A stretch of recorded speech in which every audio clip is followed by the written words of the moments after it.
his prep or how he set up or how he utilized that time when he first showed up on campus? All of those are being currently investigated through our cell phone analysis and through our witness interviews. And the state of Utah has now announced charges seeking the death penalty against his suspects, so we're a little limited in what we can continue to say. Sure, I understand.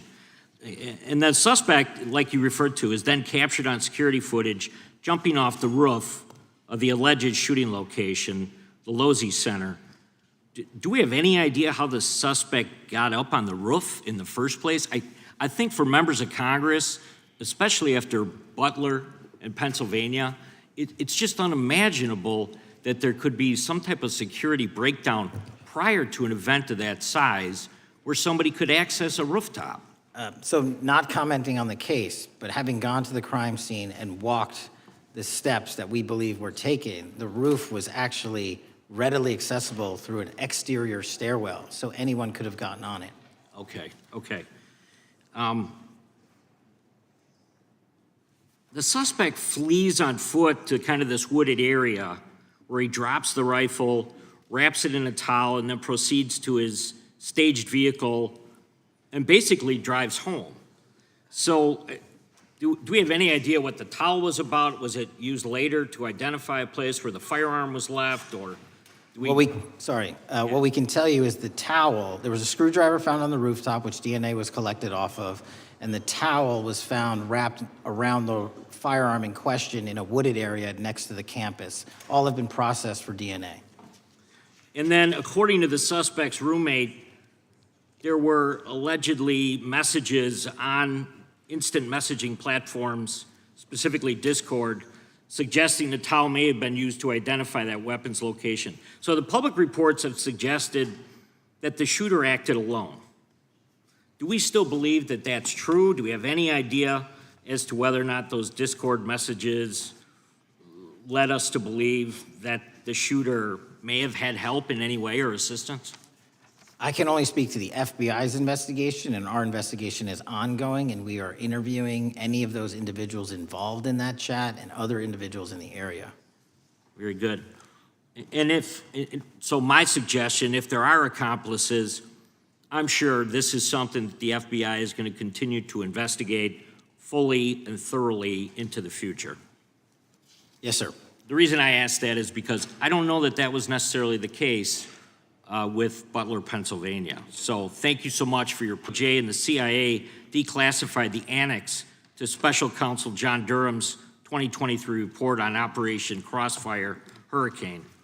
The 29-page Durham annex contains previously classified information about, among other things, the investigative referral of the Clinton campaign plan. Why would somebody place documents in a burn bag related to this case? That case is very much ongoing, so I can't comment on the stylization of the evidence we're collecting. Can you comment at all on the Durham annex as I described it?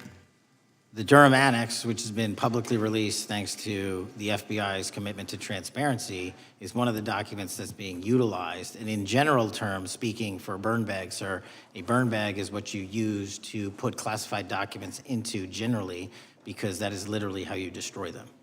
So it appears that efforts were made by the Clinton campaign to reach out to the FBI agents or the Clinton sympathizers in the intelligence community in order to lead more credibility to the Clinton campaign plan. Do you think that's an accurate characterization?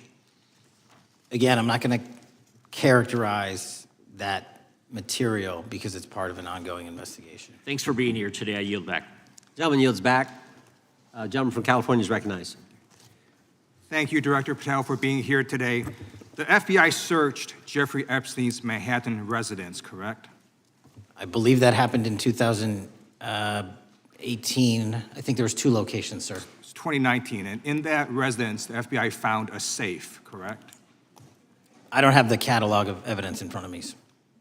In that residence, the FBI found a safe, correct? I'll accept your representation. Okay. And in that safe, the FBI found topless and lewd photographs of girls, correct?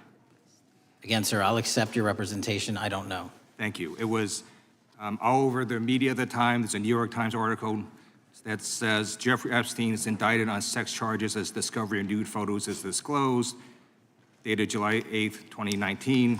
and the Times reports a trove of lewd photographs of girls was discovered in a safe inside financier Jeffrey Epstein's Manhattan mansion.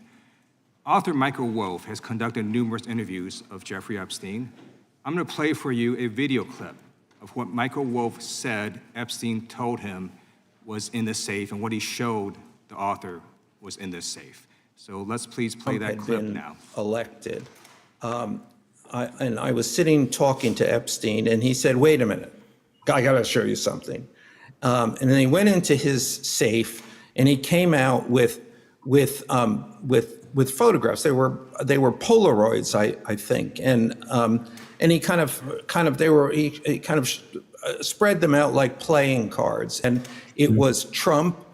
I mean, I think there were a dozen of them, and it was Trump with girls of an uncertain age at Epstein's Palm Beach house, where all of the things that he would ultimately be accused of took place. And I remember very vividly 3 of them. There are 2 in which Trump is, the girls, topless girls, are sitting on Trump's lap. And then a 3rd in which he has a stain on the front of his pants, and the girls are kind of pointing at it, sort of bent over, laughing. So Director Patel, I'm going to ask you a very broad and general question. As you know, Donald Trump and Jeffrey Epstein were friends. There are, of course, photos showing Donald Trump together with Epstein, correct? I don't have the entirety of the photographs, but I think they've been photographed in public together. All right. Are there any photos showing Donald Trump with girls of an uncertain age? No, How do you know that? because that information would have been brought to light by multiple administrations and FBI investigators over the course of the last 20 years. Well, you know what? That's just not true, because no one knew about the creepy birthday message that Donald Trump wrote to Jeffrey Epstein until the Wall Street Journal disclosed it, and then all of a sudden, the Epstein estate provides it to Congress. Well, So certainly, you weren't there at the search.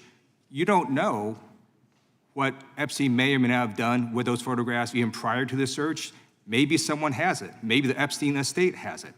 You raise a great point. So I'm going to ask you, have you asked to talk to Michael Wolff? You raise a great point. I haven't personally asked to talk to Has the Michael FBI Wolff, asked? but you the to Michael Wolff? FBI, I'll get back to you if the FBI So specifically Michael Wolff has has ever. about 100 hours of testimony of Jeffrey Epstein. Wouldn't it be good for the FBI to interview Michael Wolff? I'm not saying they haven't, I just don't know. Has FBI subpoenaed the tapes that Michael Wolff has conducted of Jeffrey Epstein? I don't know. All right, so if you could provide us an answer, that would be terrific. Well, let me ask you this question then. Have you looked at all the photos in Epstein files? I have looked at all the information that the investigators who investigated this case have provided to run out credible leads. And in the Epstein files, was there that creepy birthday message that Donald Trump had written to Epstein? No, that's what I was trying to tell you. You raise a great point. The estate of Jeffrey Epstein has a voluminous amount of information that they have not released before. Okay, so that's great. So wouldn't it be great if FBI subpoenaed the estate of Jeffrey Epstein for all that information? The estate is under no obligation to provide that material, even pursuant to a subpoena. That's a great point. Yeah, that's just false. Okay. That's just false. You're the frickin' FBI. You can subpoena the information from the estate, and you better do that. I'd That's to move literally on. not how it works. I'm going to move on now and talk about Epstein's client list. You confirmed that it exists. Attorney General Pam Bondi confirmed earlier this year that it exists. So I just want to ask you a simple question. Is Prince Andrew on Epstein's client list? The material related to Prince Andrew has been made public. Is Prince Andrew on the client list? We have released the index of names All right, that were is- in is- Jeffrey Epstein's. Is Donald Trump on Epstein's client list? The index has been released, and the index will speak for So I'm itself. just going to say, America is a huge red flag. The FBI director could not answer Gentlemen. whether Donald Trump was on Epstein's Gentleman's time client has list. expired. I Chair yield now back. recognizes the gentleman from Virginia. Thank you, Mr. Chairman. I want to thank the director for being here and for his work over the last several months, removing the taint of partisanship that has infected the intelligence community over the past several years under the last administration, under the last several directors, standing up for law enforcement, standing up for the brave men and women who work in your agency. But to set the record straight, we have to correct the record. And the record early days of the first Trump administration saw a dramatic spike in news stories that contained sensitive and sometimes classified details about the FBI's bogus Russia probe, about a leak a day. It's unacceptable that senior FBI officials coordinated to leak classified information to try and harm President Trump. Documents produced to the committee in August of this year revealed that the FBI interviewed a former Intelligence Committee staffer who gave details on a systematic process through which leaks of classified information were affected by then Chairman, now Senator Adam Schiff. Were these findings escalated within the Bureau's chain of command, and if so, to what level? Sorry, were the findings escalated? Were these findings that were given to us escalated within the Bureau's chain of command, and if so, what level? Did you receive this information? That entire matter is currently under investigation by the people at the FBI that handle leaks of classified information. All right, it's good to know that there is an ongoing investigation. Can you tell me whether these leaks to the media compromised any ongoing FBI investigations during the Trump-Russia probe?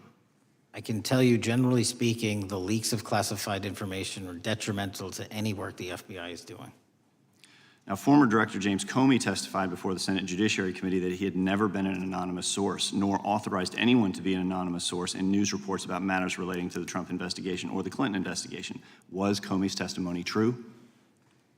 In reference to Director Comey, I'm very limited in what I can say because of what the current status of those matters are with the FBI and the Department of Justice. When I am able to make those public, I will. Can you tell me if there's an ongoing investigation there? Again, without identifying any individuals related to the information you're generally speaking about, there is an ongoing matter that has been under review by the Department and the FBI for some time.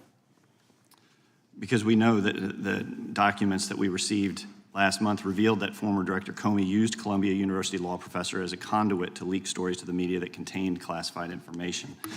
Let me move on to the way that the FISA process was weaponized by past directors.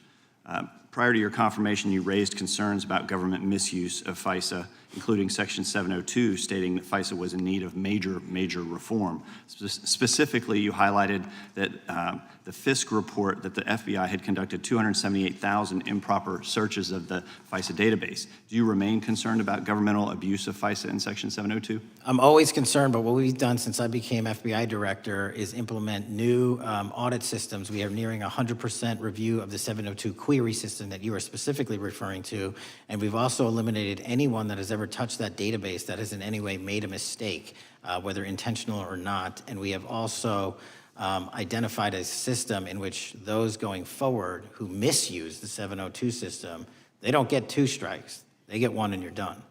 Okay, I'm glad you mentioned you're continuing to audit because, as you know, in May, the New York Times reported you closed the FBI's Office of Internal Auditing. Can you explain why you decided to close this office? Yeah, because under the new restructuring of the FBI, to save resources, there were 2 different places doing the exact same thing. We have a specific division dedicated to audits. I didn't need another audit system doing the audits again. And so we folded some of those folks with their expertise into our specific division and then took the rest of those folks and are moving them out across the country. Under previous FBI leadership, FBI agents were found to have lied to the Fisk. There have been hundreds of thousands of violations of the querying standards. In light of past violations, what action is the FBI taking to ensure that similar abuses do not occur in the future? Exactly what I've outlined. You cannot have access to the 702 query system if you improperly queried that system at all at any time in your career.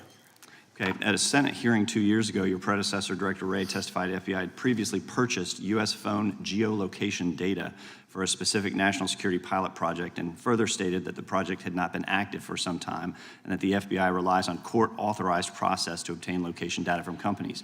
Does the FBI purchase location data or any other data of Americans from data brokers?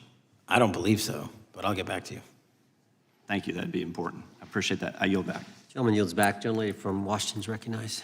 Thank you, Mr. Chairman. Mr. Patel, before you joined the FBI, you had very strong opinions about what the FBI was hiding regarding Jeffrey Epstein.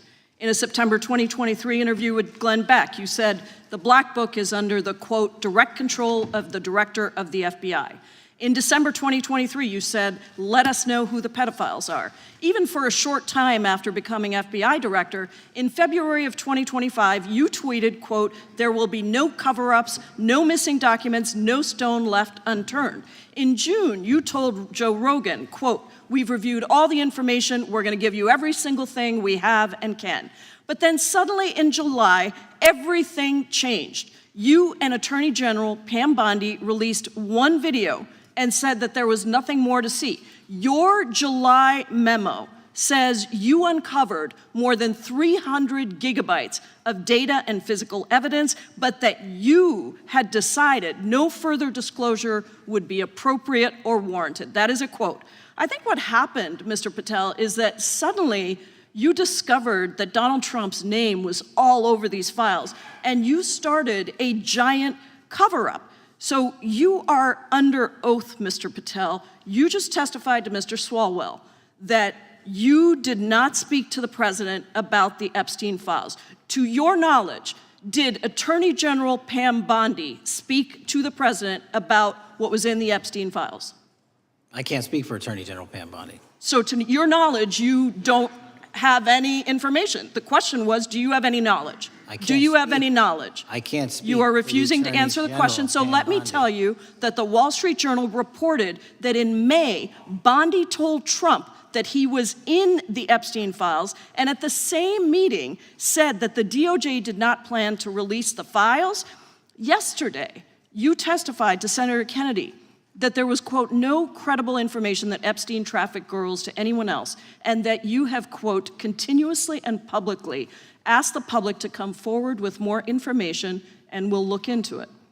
Today, in response to Mr. Massey's question, you appear to say that the survivors were not credible.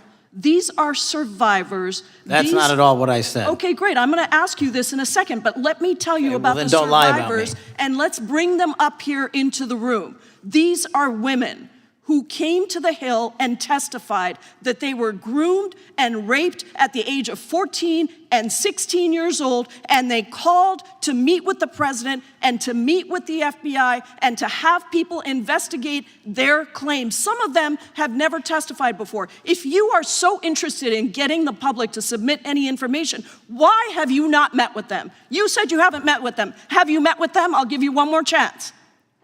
My job as the FBI director is to Is the invite all answer yes or investigative no leads. to whether or not you met with these women who were sexually abused and raped? Any insinuation by you or any What people is on the your an- side that I am not manhunting child predators and sex traffickers, just look at the Mr. stats. Patel, And you talk Mr. about Chairman, cover-ups, man. Mr. Chairman, you this talk is about my time, cover-ups. and I will take Why- as much time as I Where were want. you during the Instruct Obama and witness, Biden Mr. administrations Chairman. when these so-called Instruct the cover-ups were witness. going on? Mr. Why didn't Chairman. anyone in those administrations talk to any of these Mr. purported Chairman. witnesses? Let's I have get some regular welcomed order, Mr. every Chairman. single person to provide credible information. Time belongs to the gentlelady from Washington. And I'm but gonna when you- take when another you couple accuse of the minutes. witness of something, he's allowed to respond. That's how it works. You say Listen, something, he didn't you say even, something, excuse he's me, allowed Mr. to Mr. Chairman, Chairman, you have respond. Point always of order. been fair, but I'm- this is and I'm not being fair. fair, and you will get No, your- this you will is get your my time. and he You will give the said gentlelady that the a few witnesses additional were not credible. seconds of time. I'm going to get an additional minute of time because No, that's you'll how get much time you he won't get a took. minute. You'll get some seconds. What we think is under 5 minutes. You don't get to demand how Mr. much time you Patel. get. That's not how it works. Mr. Patel, are the victims of the Jeffrey Epstein horrific trafficking ring, are they credible? Any person with information about ongoing I sexual didn't. trafficking. I'm asking you if they're credible. Ma'am, I'm Are they commenting on the credible? evidence we have. But And we have routinely asked for people to come forward with more evidence, and we will look at Mr. it. And the evidence that we have was the same evidence that the Mr. Biden and Patel, Obama Justice Departments Mr. had. Patel, And they this is determined, not new. me, they determined Mr. that that Chairman, information was not Mr. credible. Chairman, he's not letting me even ask my questions. You This is ask the ridiculous. questions, he gives an answer. You may not like what he says, No, but that I'm doesn't mean you get to asking- he's not interrupt answering him. my question. Mr. You Chairman, have could we an- restore the gentlelady 45 seconds so she We can will give complete her her additional question? 30 seconds, which is what I said I'm earlier. going to keep taking my time because you'll take here's the the time thing. that you get. You get are 30 not seconds. answering the question. The question I is, have. You just is don't like the these answer. women are these women credible? It's a yes or no answer. I have answered the question. Well, and what I is keep the telling answer? you, I'm the only FBI director that has welcomed new information in this Okay. case. This You're not- administration is the only one that has welcomed any new information in this Is there case. a yes or no to whether Present the new credible victims are information. credible?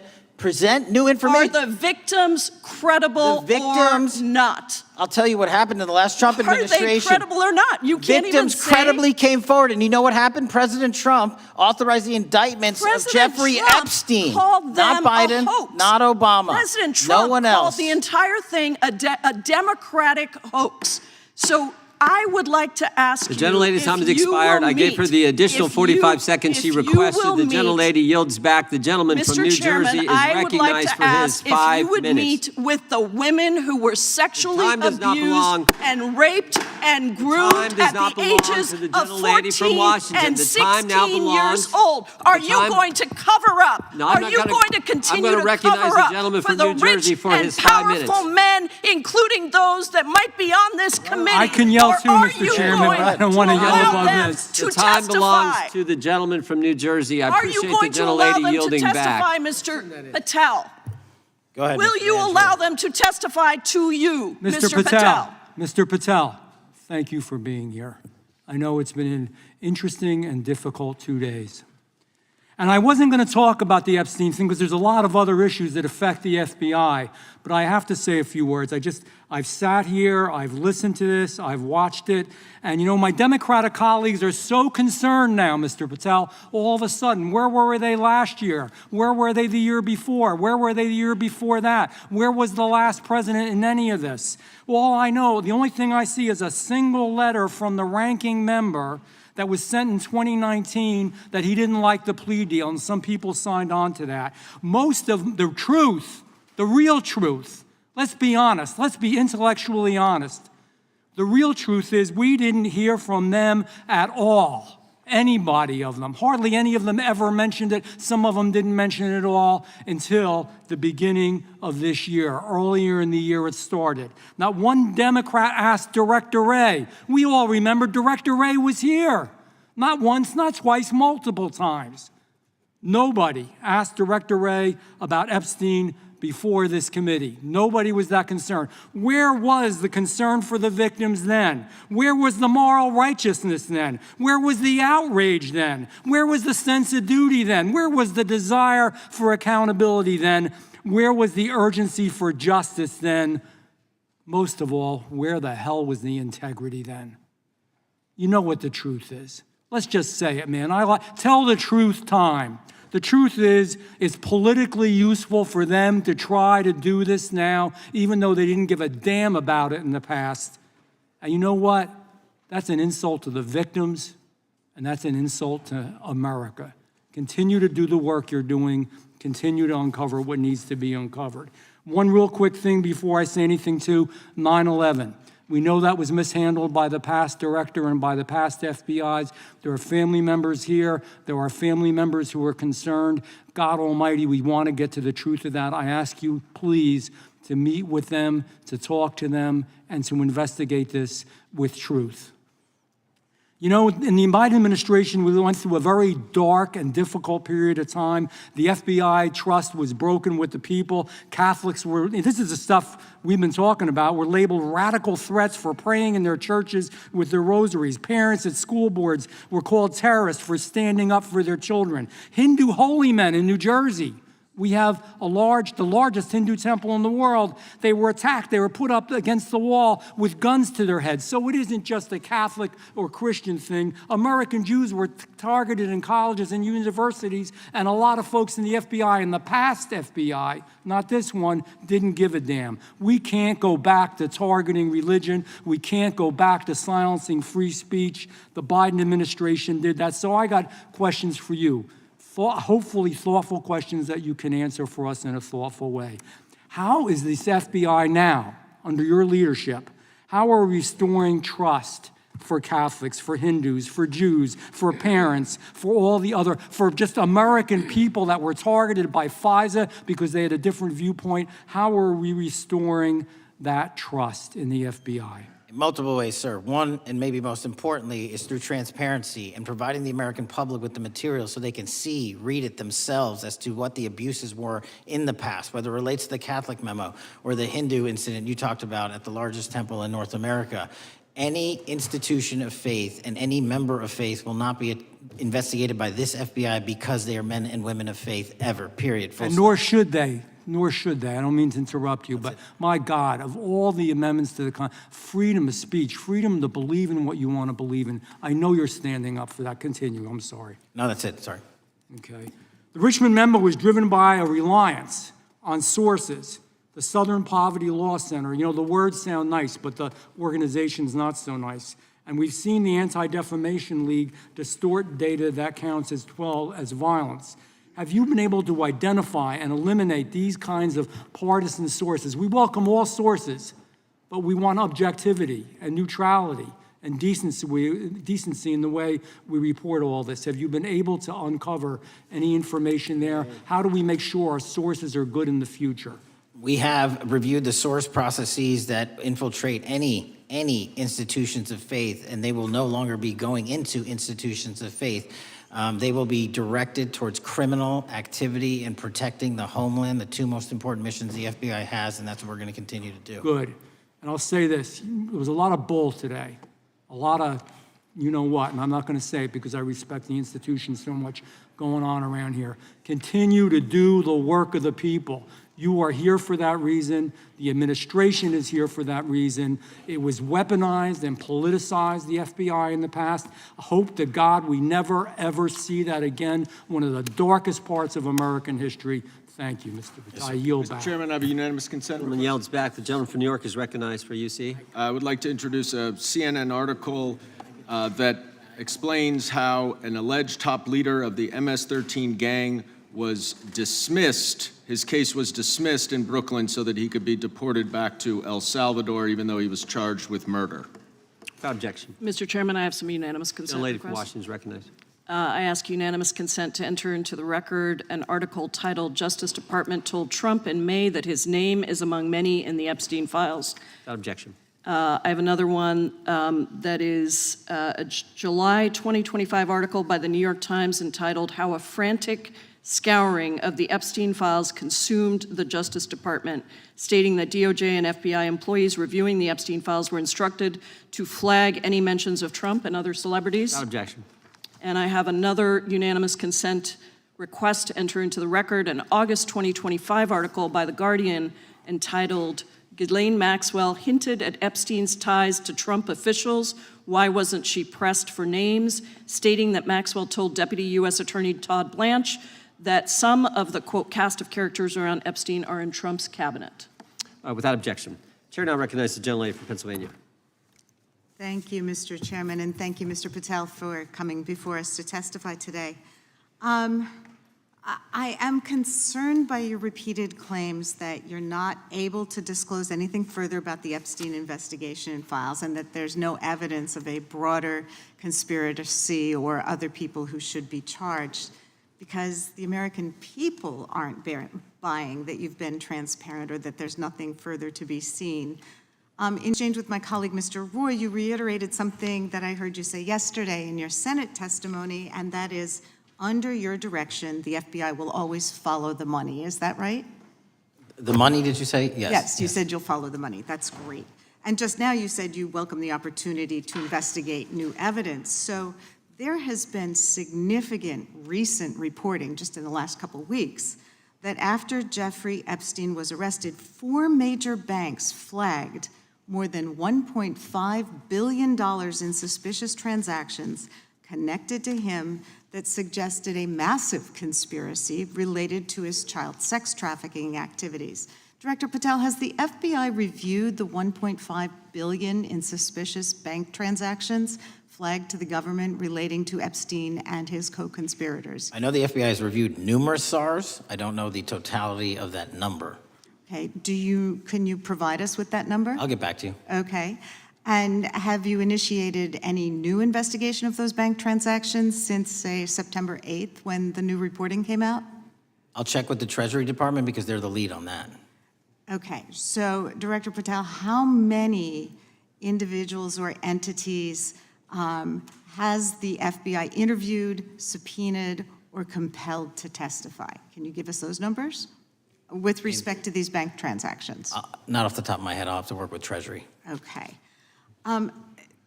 We're concerned, you see, because you say you're going after child predators, but We are. obviously this is how you follow the money, is if you follow the bank transactions that apparently enabled the child sex trafficking. Would you agree? It's one of the valuable investigative tools is to follow the money. Okay. Have Jeffrey Epstein's victims have asked us to ask you whether or not you've investigated Epstein's lawyers, the lawyers who facilitated those payments. Have you subpoenaed or questioned any of those lawyers? So in 2018 and 19, what I recollect is many, if not every one of those lawyers was part of the investigation. But you weren't there at that time, I right? wasn't there. Okay. So can you get us the names and the numbers of who was investigated then with respect to those lawyers? As long as I'm allowed to release it, absolutely. Okay. Well, if we provide you with subpoenas, I assume you can release it. Is that right? We have a current subpoena and we're working with Congress to provide it. Okay. You've said that the Acosta investigation had an original sin. What do you mean by that? Basically, if you're looking at an actual pedophile ring, what you should not do is limit that you're legally able to collect information. So search warrants that Mr. Acosta utilized in 2006 and 7 leading to the 2008 plea agreement had a very specific narrow window of years, I think 3 or 4 years. And so information pursuant to legal process wasn't collected for 10 years or 15 years or 20 years. It also, subpoenas were not sent out to hundreds of witnesses at the time, hundreds of victims at the time. None of that was done. None of these people were put in grand juries. And so the totality of information from the jump, instead of being this big, was like this. And that, in my opinion, is not how you run an investigation if you're trying to break a sex trafficking ring. So you're now in charge of the FBI. Why haven't you done that investigation? Great question, and here's the answer. Simply because I am not able to go back 20 years and collect information that the courts had decided was already subject to search warrants. They have said, this was the investigation, there's a non-prosecution agreement out of that plea, and when the case was reopened, and this is where it comes into play, when the case was reopened in 2018 and 2019, the search warrants, again, were limited to the conduct of Jeffrey Epstein. Now, whether that's right or wrong, that's a different discussion, but I'm telling you that's the information we well, I think reviewed. that is a different discussion, and I think the discussion we'd like to have today is why you aren't following the money with respect to the broader conspiracy that it has been reported in the New York Times and elsewhere, and that if you really want to attack the issue, if you wanted to attack the issue, if you wanted to get to the bottom of it, if you wanted to disclose what really was involved in the Epstein files, the Epstein cover-up, that you would be taking very different actions that you are today. I do want to seek unanimous consent to enter into the record the New York Times September 8th, 2025 article, How J.P. Morgan Enabled the Crimes of Jeffrey Epstein. Objection. And also an article dated July 17th, 2025, in the Epstein case, Follow the Money. Objection. Okay, thank you. Gentlelady yields back. Mr. Chairman. Gentleman from Maryland is recognized. Thank you much. Pursuant to Clause 2K6 of Rule 11, I move that the committee subpoena the CEOs of 4 banks, J.P. Morgan, that's Jamie Dimon, Bank of New York Mellon, Robin Vince, Bank of America, Brian Moynihan, and Deutsche Bank, Christian Sowing, in order to get the suspicious transaction reports. These 4 banks have flagged to the government $1.5 billion in suspicious transactions related to the sex trafficking crimes and conspiracy of Epstein, Maxwell, and all of their collaborators. And as you know, Mr. Chairman, we got the SARS reports for Hunter Biden totaling around $20 million. And so these $1.5 billion in SARS reports we should get, especially since the director doesn't seem to be forthcoming. And I request that we do this immediately. I think the director's been very forthcoming. We will hold any motion to subpoena in abeyance until the conclusion of the hearing. The chair now recognizes the gentleman from Texas. Thank you, Mr. Chairman. Thank you, Director Patel, for being here. It is quite clear that certain members of this committee, they want their 15 seconds on TV, stamping and coming. Maybe it's for fundraising. Maybe they're struggling in their district. They need a little bump. But they turn a committee into a clown show, and that's what we're seeing. You're being unjustly attacked today. I watched the Senate hearings yesterday. You were attacked there. We know there's an agenda. There's always an agenda. It's the same characters with the same personalities, the same objective, and that is destroy the mega movement. You're being attacked, Director, is because you're effective. You highlighted what you've been doing in D.C. with the president and reducing violent crime. You're very effective. Another individual that was very effective with meaningful debate and dialogue was Charlie Kirk. And they killed him for it. Charlie Kirk was a man of faith. First and foremost, he loved his Lord Jesus. He loved his family. Beautiful wife, beautiful children. Just a remarkable, honorable man that was silenced with this assassin's bullet. I would say if Charlie Kirk lived in the biblical times, he'd have been the 13th disciple. He'd have been the 13th disciple. We have a new committee, if you're not aware, a new select committee regarding January 6th. I'm honored to be on that committee. I'm looking forward to working with other members to expose truth, questioning federal agencies that were involved on January 6th, like the FBI. They played a role, but we don't really know, Director, to what extent. We don't know. The January 6th sham committee was not formed by Nancy Pelosi to seek truth. It was nothing about getting to the truth about January 6th. Their sole mission was to damage Donald J. Trump and end his political career. And everybody knows it. That's what the purpose was. You know what's nice, so I kind of get to ask the question, though, how did that work out for you? Donald J. Trump is back in the White House, and America loves him. I spent 30 years in law enforcement, retired sheriff from a large county in the great state of Texas. I have seen, Director, I've seen more enthusiasm and support for law enforcement today because of what you and Donald Trump have done over the last 8 months to protect the American people. The American people couldn't count on their government to protect them. Crime is rampant. And now we have a president and an administration that puts the American people and their safety first. It's interesting, a few minutes ago, a classmate reached out to me and sent me I told him, I said, yes, we got Director Patel in front of our committee today. And Andy Kane wanted me to tell you, he said, quote, tell him we love him. Tell him we love him and all the brave warriors exposing the deep state. Kash, you're a great American, sir. You're a great American. Your work as the director of the FBI is commendable. It's commendable. And I want to thank you, sir. Thank you for your service. Keep up the good fight, brother. Don't let him tear you down. Keep up that good fight. You have it in you. With that, sir, I yield back. Gentleman yield to me.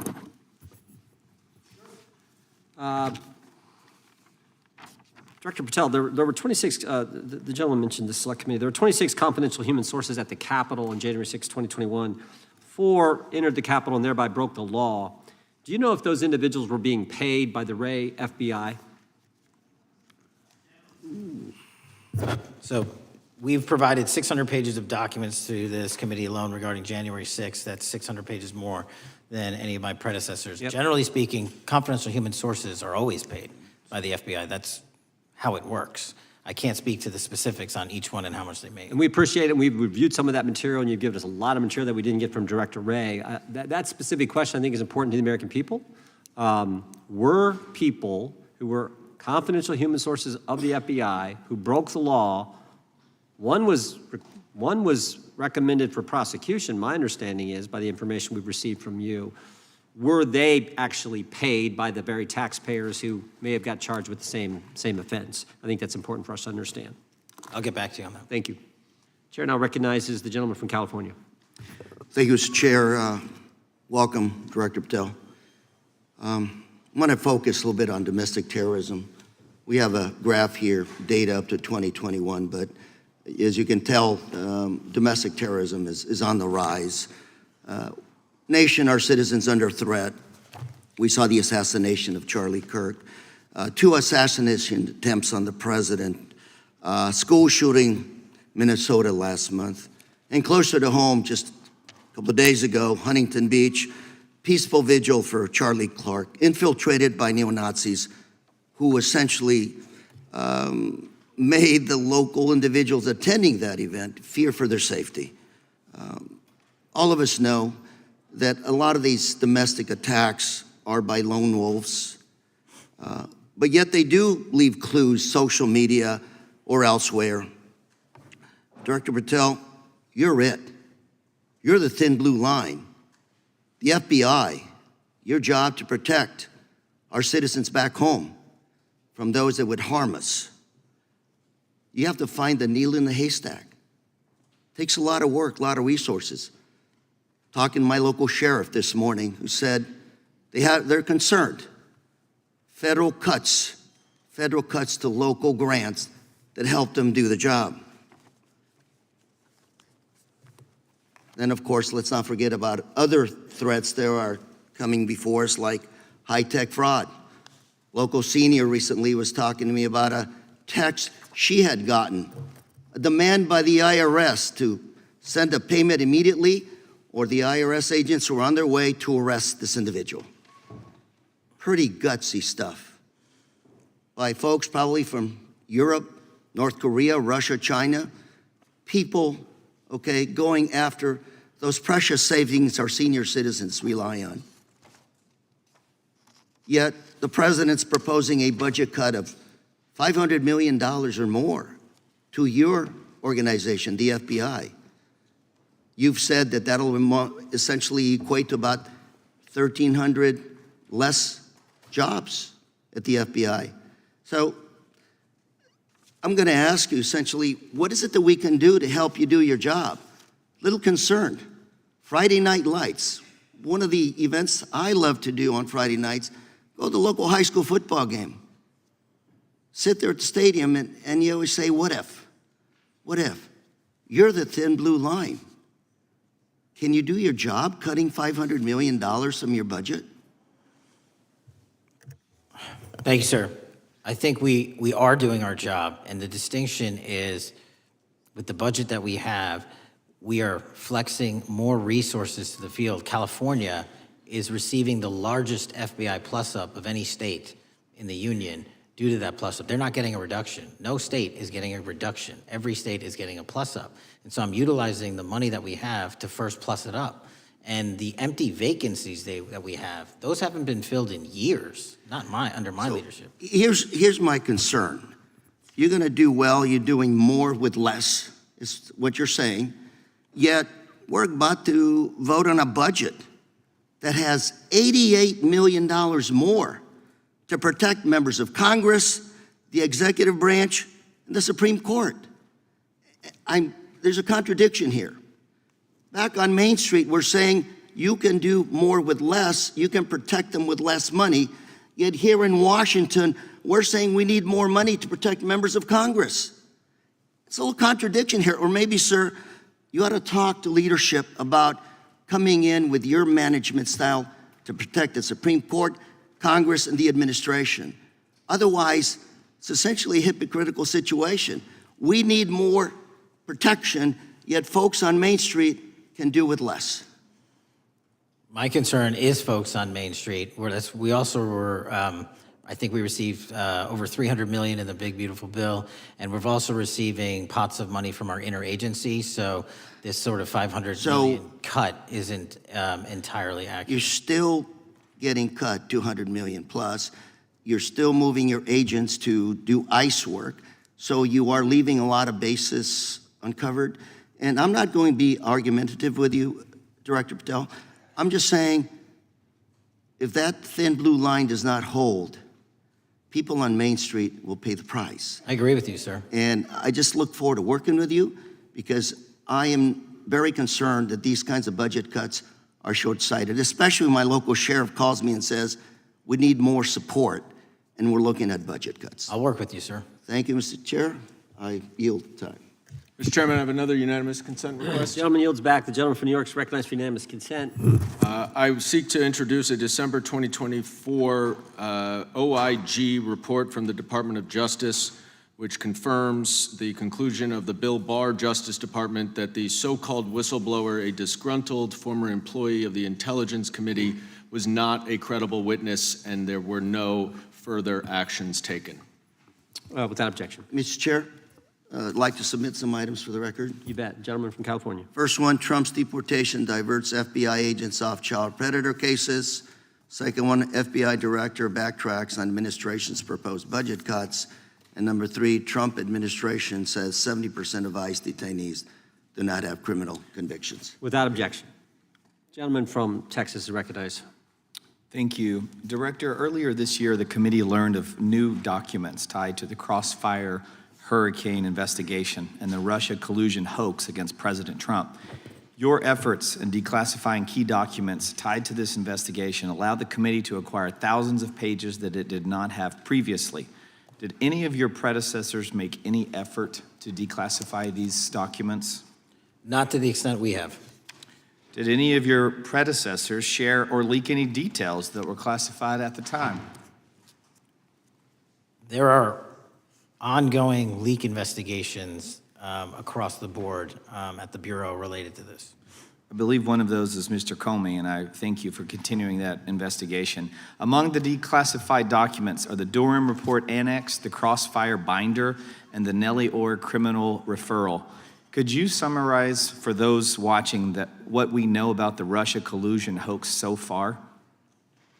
Well, sir, I think the record will speak that the Russia collusion matter was perpetrated by a political party to go overseas and obtain information from a foreign intelligence asset, only to have that information, which was demonstrably false, turned over to the FBI, who walked into a federal FISA secret court and asked for a secret surveillance court order and lied to the federal court, and we know that because someone was convicted of it, and only to surveil the political opponent. So that is a massive scandal. We helped expose it. And in terms of the pages of productions, I provided 1,400 pages of production related to Crossfire Hurricane, and my predecessors have provided 0. I appreciate that, and I appreciate your courage and commitment to declassifying these important documents for our review, and hope that you'll continue with this commitment. Can we expect to see more declassification efforts regarding the Crossfire Hurricane and Russia collusion hoax? Yes. Thank you. I yield the remaining balance of my time to Chairman Jordan. Oh, I thank the gentleman for yielding. And Director, that's when it all started, right? The whole Russia, that's when it all began. And then it was Mueller, then it was impeachment, then it was Jack Smith and Fonnie Willis and Alvin Bragg and you name it. But it all started then. And that's why I think the gentleman from Texas wants to make sure we get all the information there. And I want to go back to when it was changed. We talked about this earlier. I just want to read to you what the CIA officer said to the House Permanent Select Committee on Intelligence, quote, Brennan refused to remove the dossier, and when confronted with the dossier's main flaws, he responded, yes, but doesn't it ring true? So that's what he initially said. And then when he was talking to this committee, he said the CIA was very much opposed to having any reference or inclusion of the Steele dossier in the intelligence community assessment. So on one hand, you got a witness who was there who said he refused to remove it even though he knew it was garbage. And then he's, on the other hand, telling the committee, no, we didn't want anything to do with it. It shouldn't have been a part of the intelligence community assessment, which we know it was. You know it was. You found that. Those are two entirely different stories. I think Mr. Brennan has some explaining to do, frankly, what happened there. And I think you said earlier that this whole thing, and I think you said to Mr. Gooden, this whole thing is being looked at as part of this grand conspiracy to undermine the president, whether it's Comey, Brennan, Clapper, former head of the Intelligence Committee, now senator from, whoever it is, that's all being looked at. Is that accurate? Yes, sir. Well, we appreciate that. And part of what's also being looked at, and I think the gentleman from Wisconsin brought this up earlier, what is a burn bag for, by the way? Generally speaking, the intelligence community obviously utilizes and possesses classified documents, but drafts of those classified documents and even ultimate finished products of those classified documents have to be recorded and or discarded.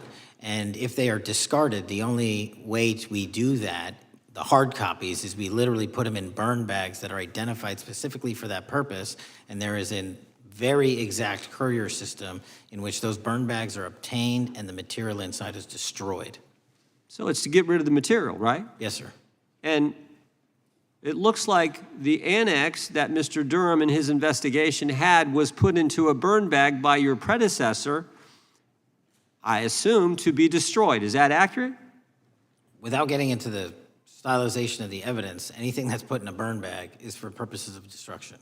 Do you find that interesting that the Durham annex was placed in a burn bag, that you would discover that when you took over as the head of the FBI? We found a lot of information in a lot of burn bags. Well, we appreciate you finding that. We'd like to know a little bit more about that, and we look forward to that information coming forward. And I appreciate the gentleman yielding. With that, we now recognize the gentleman from Colorado. Thank you, Mr. Chairman, for holding this hearing. Thank you, Director Patel, for being here today. I have a couple of questions regarding a terrible shooting that occurred in Colorado, a state, as you may know, that I represent. You've testified previously about, I think, what you would describe as your efforts to provide more information regarding the investigation with respect to the horrific assassination of Mr. Kirk. And so, in that same vein, I'm hoping you can provide this committee and my constituents in Colorado with some clarity. Absolutely. I think, as my colleagues know, in Evergreen, Colorado, Jefferson County, a county that I proudly represent, at Evergreen High School, a shooter ultimately injured. 2 students were praying for their swift recovery. There's an article here from Colorado Public Radio. The title is, quote, FBI was already investigating an account that may have been linked to the Evergreen shooter. You're familiar with the circumstances generally, Director, regarding this terrible tragedy. Yes.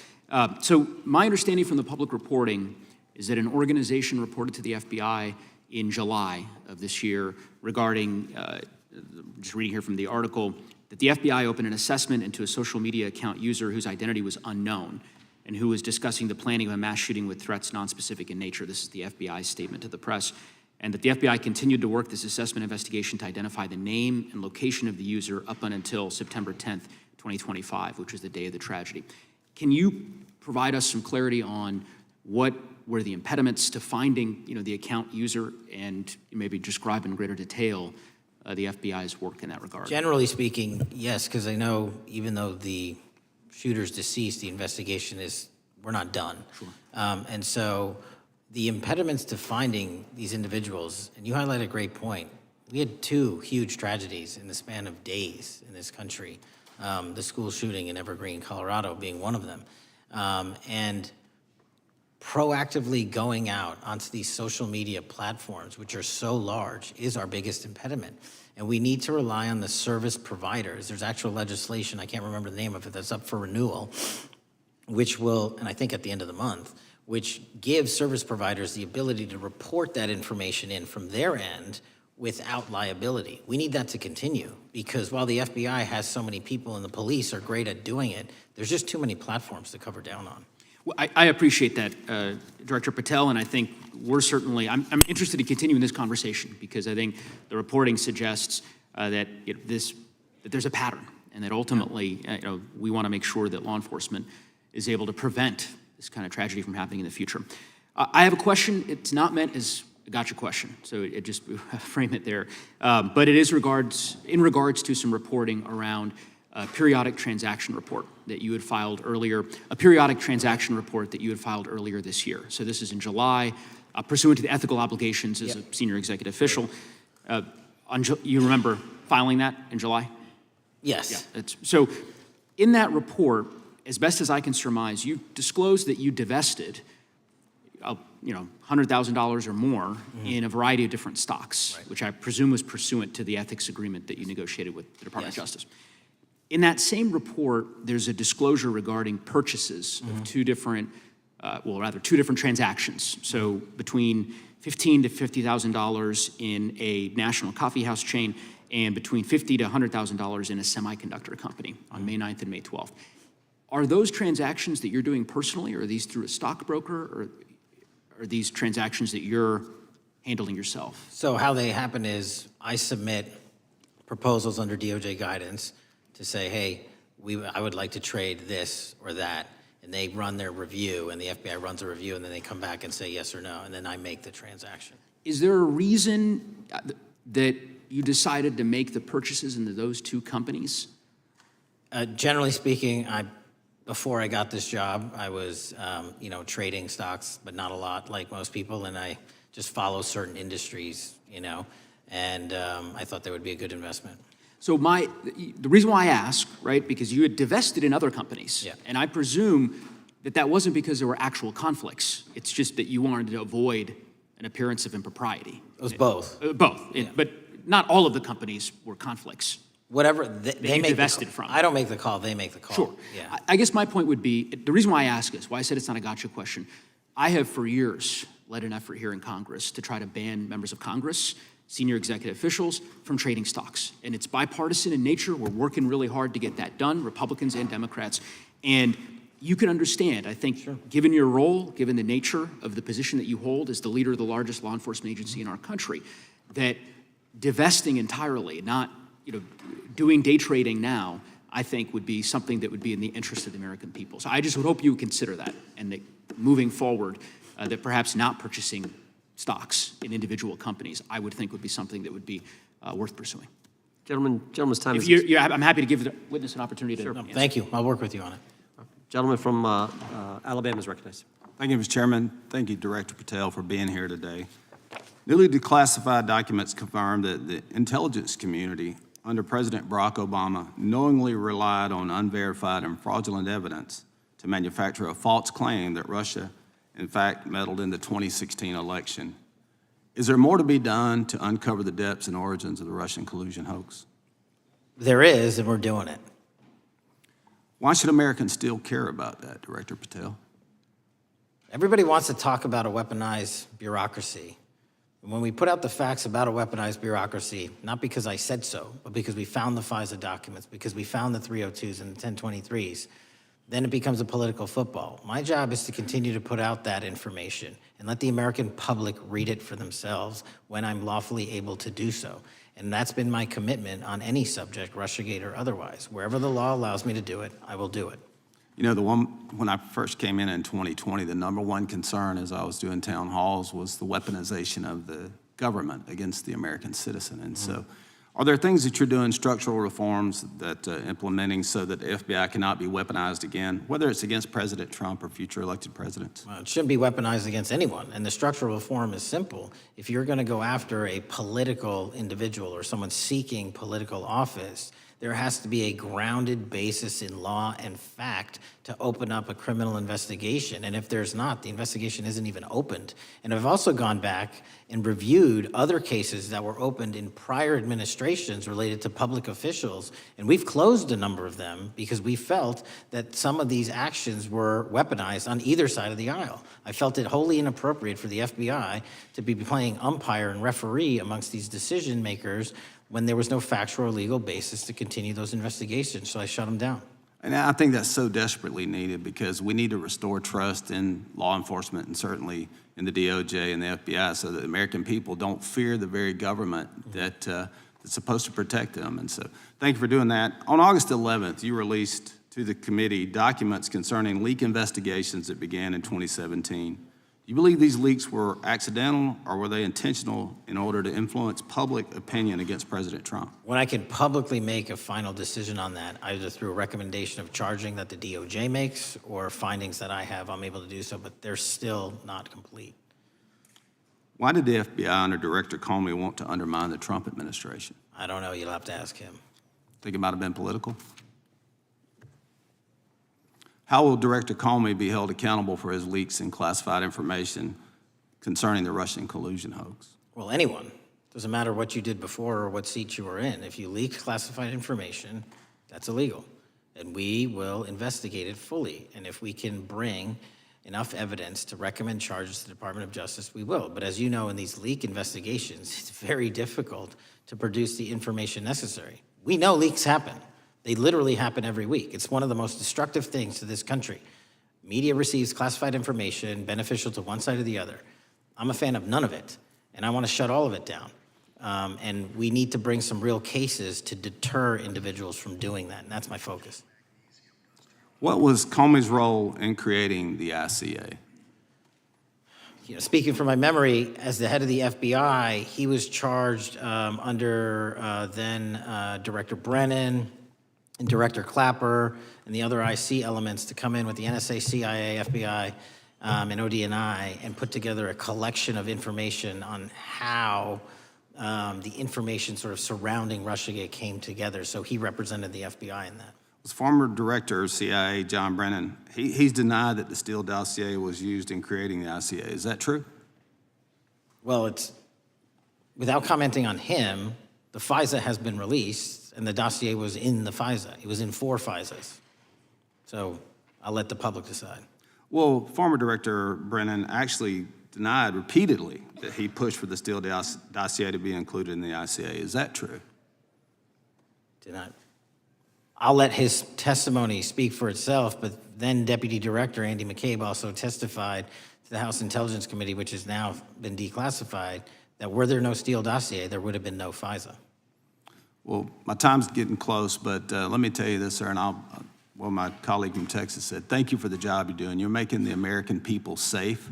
You're restoring trust in these agencies that so many of us had lost trust in. So thank you for the work you're doing. That thin blue line, you're doing a fine job, and we want to let you know we appreciate it. Thank you. God bless you.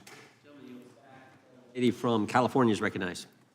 Thank you, Mr. Chair, and thank you, Director, for coming here today. And actually, thank you for your response to my colleague from New York who asked you earlier about violent extremism. And you said that there is violent extreme ideology on both sides. And I think you actually alluded to that same statement yesterday in the Senate. So I too have some questions I'd like to ask you. These are not gotcha questions, and just deny, please, what you deem to be false. So Dylan Roof, who followed white supremacist propaganda, murdered 9 black parishioners in Charleston in 2015. Do you deny this? I'm sorry, Dylan Ruth? Roof, can you give me some more information?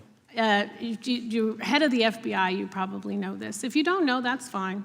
You can give me a reminder, I've got a lot in front of me. It was national news. Robert Bowers murdered 11 Jewish worshipers in Pittsburgh in 2018. I do remember that. And it was the deadliest anti-Semitic attack. So do you admit that that happened? I'm not saying the other thing didn't happen, I'm just asking for a little information.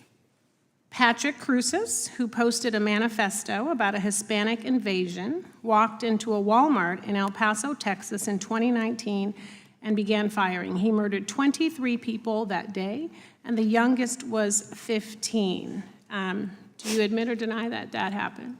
I'll take your presentation as accurate. All right, well, I have to say all of these cases have been adjudicated. As I said, they are not gotcha questions. These incidents were national news. And as director of the FBI, you have access to all of this information. So in 2022, Peyton Grendon walked into a supermarket in a black neighborhood in Buffalo, New York, and started shooting. He murdered 10 people that day. And on September 10th, your friend Charlie Kirk was assassinated. Tyler Robinson has been taken into custody and charged, but also on that day, Desmond Holley, a 16-year-old white male, shot and injured 2 students at a high school in Colorado before killing himself. And according to the Anti-Defamation League, he had a fascination with mass shootings and white supremacy. So do you admit to, deny these facts? Those happened. Okay. Your predecessor, former FBI Director Christopher Wray, said that one of the most dangerous concerns is that racially motivated violent extremism, especially white supremacists, has been the biggest chunk of our domestic terrorism cases and is responsible for the most lethal attacks over the last decade. Do you admit or deny, A, that he said this? I'll let the record reflect that. Whatever he said was what he said. All right, and do you agree? That there is racially motivated crimes being committed in America, yes.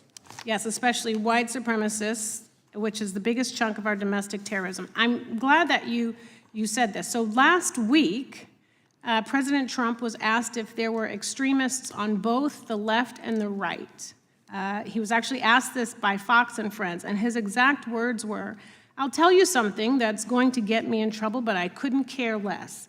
The radicals on the right oftentimes are radical because they don't want to see crime. The radicals on the left are the problem, and they're vicious, and they're horrible, and they're politically savvy." Do you agree with the president? I don't speak for the president. The president speaks for himself. Do you agree with the president? On what matter?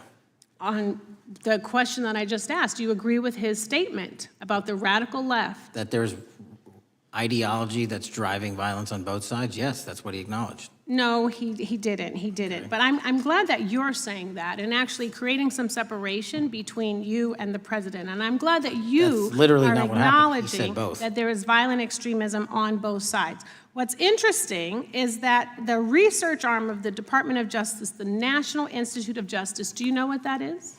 I'm familiar with them. Okay, great. It is the research arm of the Department of Justice, and it published an article in 2024 devoted to domestic radicalization, violent extremism, and terrorism. I have it. It's interesting that it's no longer on the website. It has been scrubbed, but I ask these questions because what makes a strong, qualified director of any business, of any household, of the FBI, what makes a reputable prosecutor is not lapdog loyalty, but a commitment to the creed that evidence is agnostic and that the evidence will lead you to making the right decisions. And your job, no one's job is to like the data or the evidence, it is to collect it. That is how you gain trust. And Mr. Chair, I would like to enter into the record, if I may. White supremacist group stands by racist ideology with unanimous consent. Without objection. Dylan Roof, the radicalization of the alt-right and ritualized racial violence. Without objection. Thank you. Another article, how Robert Bowers went from conservative to white nationalist. I'd like to enter that into the record with me. Without objection. Patrick Cruces believed he was fulfilling Trump's wishes in El Paso attack, his attorneys said. I'd like to enter into the record. Without objection. Buffalo shooting, how far-right killers are radicalized online. I'd like to enter that into the record. Without objection. Evergreen high school shooters online activity reveals fascination with mass shootings, white supremacy. I'd like to enter that into the record. Without objection. Murder and extremism in the United States in 2024, a report by the Anti-Defamation League. I'd like to enter that into Without the record. objection.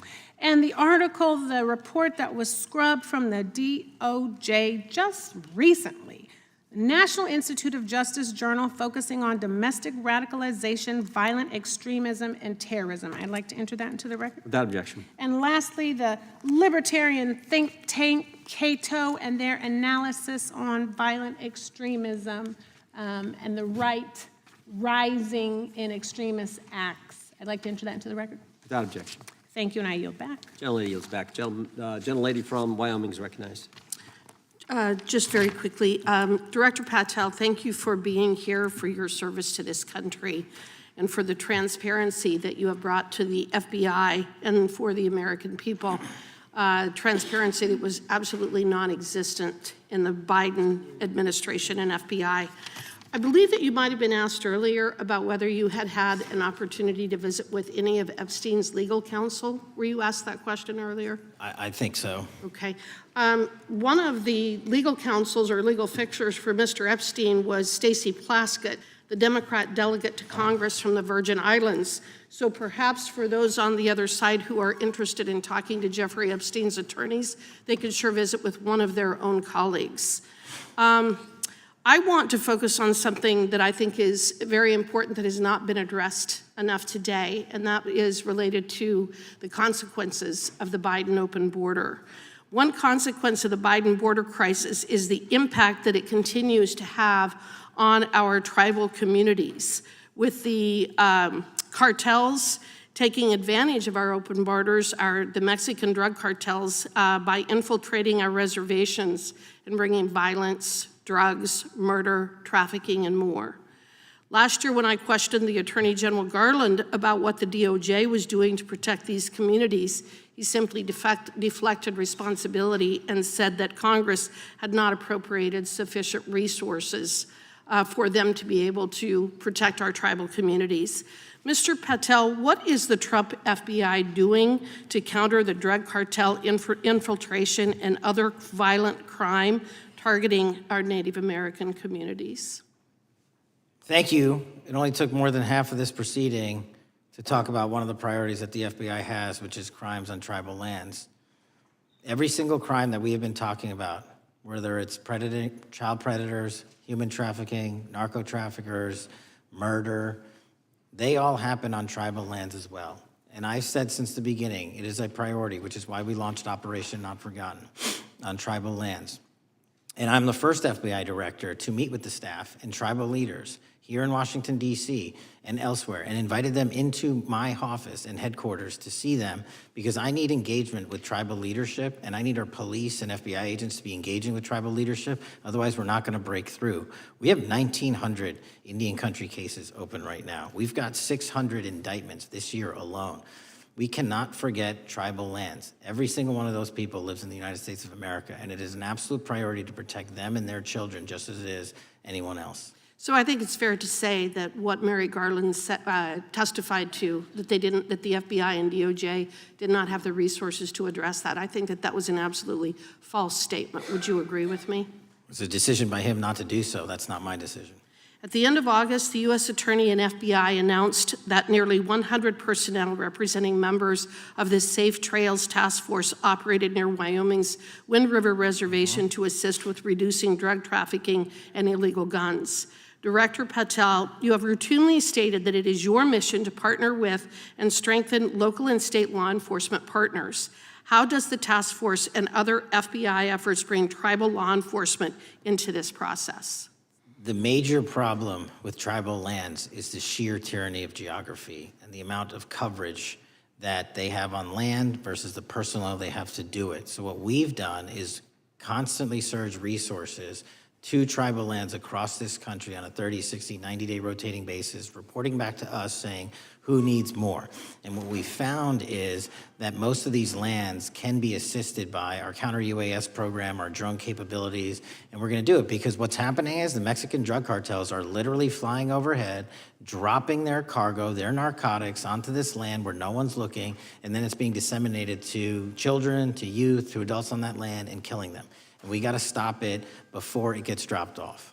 Well, and your testimony proves that the Biden administration did not lack the resources to address drug and violent crime in tribal communities or around the United States.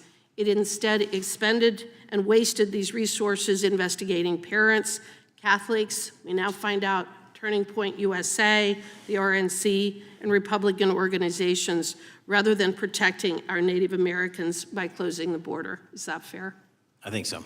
Wonderful, thank you. And I do appreciate the work that you've done in this regard. I was previously the chairman of the subcommittee on Indian and Insular Affairs with the Natural Resources Committee, and safety and security on our reservations and for our tribal members has been one of our priorities, one of my priorities, and I very much appreciate the work that the FBI has done. Let me know if there's anything else I can do to help you, and with that, I yield back. I will, ma'am. Gentlelady yields back. The gentlelady from Georgia is recognized. Thank you, Chairman, and thank you for coming in today, Mr. Patel.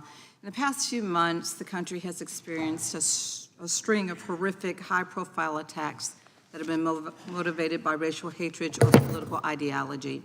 A shooter attacked the CDC headquarters, firing hundreds of rounds and killing a police officer. An arsonist set fire to the Pennsylvania governor, Josh Shapiro's residence, with the governor and his family actually inside. Minnesota House Speaker Melissa Hortman and her husband were assassinated earlier this year. Clark and Charlie Kirk was murdered last week. Bomb threats have been made against HBCUs and the DNC, and just the list goes on and on. I only have just a few minutes today, so I don't want to take a lot of time to go into all the countless and devastating violent crimes and incidents that have happened at our schools or on our streets. and in our communities that have just been happening all year long. Mr. Patel, just yes or no, is this type of political violence ever acceptable in your eyes? No. I'm glad that we agree that these heinous acts designed to instill fear and division in our nation are never, ever acceptable, yet each of these incidents has recently taken place under your watch. The FBI's website states that protecting the United States from terrorist acts is the FBI's #1 priority, including from domestic terrorists. Is this still your #1 priority? Domestic terrorism? Preventing domestic terrorism.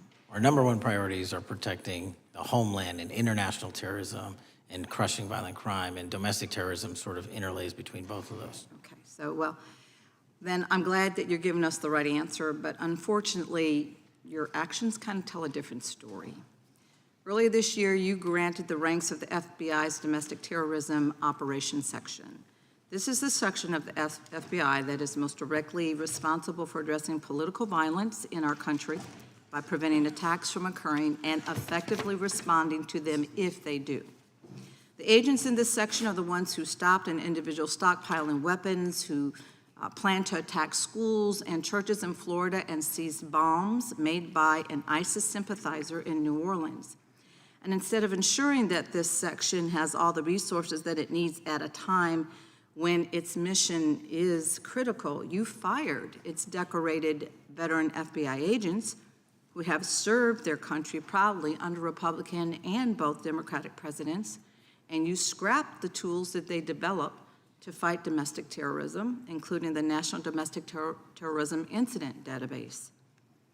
I mean, most of that is just not true. We have 1,700 current DT managed programs. We're up 300% in the amount of cases we brought against nihilistic, violent extremists, including 764, wishing to harm our children. The FBI and the men and women are getting after that problem set more than ever because I've unleashed them to do so. And any situation that these tragic occurrences across the country are somehow singularly my fault or disgusting because that watershed goes Mr. down to the Patel, men I'm and gonna women at the reclaim my FBI, time. Mr. and Patel, I'm they gonna are not reclaim my time. responsible Mr. for it. Chairman, I'm I'd happy like to to work enter with a you unanimous to consent- get them what they need. Gentlelady request. controls the time. Unanimous consent request. She'll state a request. Thank you very much. Into the record, an article from Reuters titled FBI Scales Back Staffing, Tracking of Domestic Terrorism, Probes Sources Say. Thank you very much. Without I objection. appreciate that. So, Mr. Patel, and it isn't just the domestic terrorism operations section. Under your watch, agents are fully diverting their attention to these anti-immigrant and city takeover operations, leaving our children vulnerable to dangerous networks of online predators, both domestic and international. You pulled more than 120 FBI agents from their normal duties to operate sobriety checks and conduct traffic stops, exposing the FBI's fleet of unmarked cars and thereby making it harder for the FBI to combat violent criminal gangs, foreign intelligence services, and drug traffickers in the process. That's simply not true. If we were not able to do two things at one time, how would we be Patel, I seizing reclaim record my amounts of time. I fentanyl? reclaim my time. 23,000 Chairman, I'd like to violent enter felons have been into the arrested. Time belongs to the More gentlelady. than twice as many as Consent last Time request. belongs year. to the gentlelady from Georgia. Thank you very much. And this request basically is, it is an article from Reuters which quotes law enforcement officers familiar with agents who once covered child exploitation cases but now focus on immigration child exclusive. Thousands of agents diverted to Trump immigration track down. Mr. Patel, in the short time I have left, your tenure as director of FBI has been somewhat problematic. Americans are left safe, definitely less safe under your watch. You have gutted the FBI's ability to keep safe from domestic terrorism. You have sent FBI agents to conduct traffic stops and round up hardworking immigrants who pose no danger to public safety, people even President Trump referred to as good, long-time workers. Your job is to protect and serve the American public. Time to the You have gentlelady. spent your time protecting heinous individuals and using the FBI to serve as a political circus. You at times have appeared unequipped, Time and to the this country gentlelady has deserves better, and I expired. yield. Gentlelady yields May I back. respond? Sure can. Simply put, what is it? Are we failing? If we're failing, how are we arresting 23,000 violent felons? Twice as many as this time last year. Are we failing?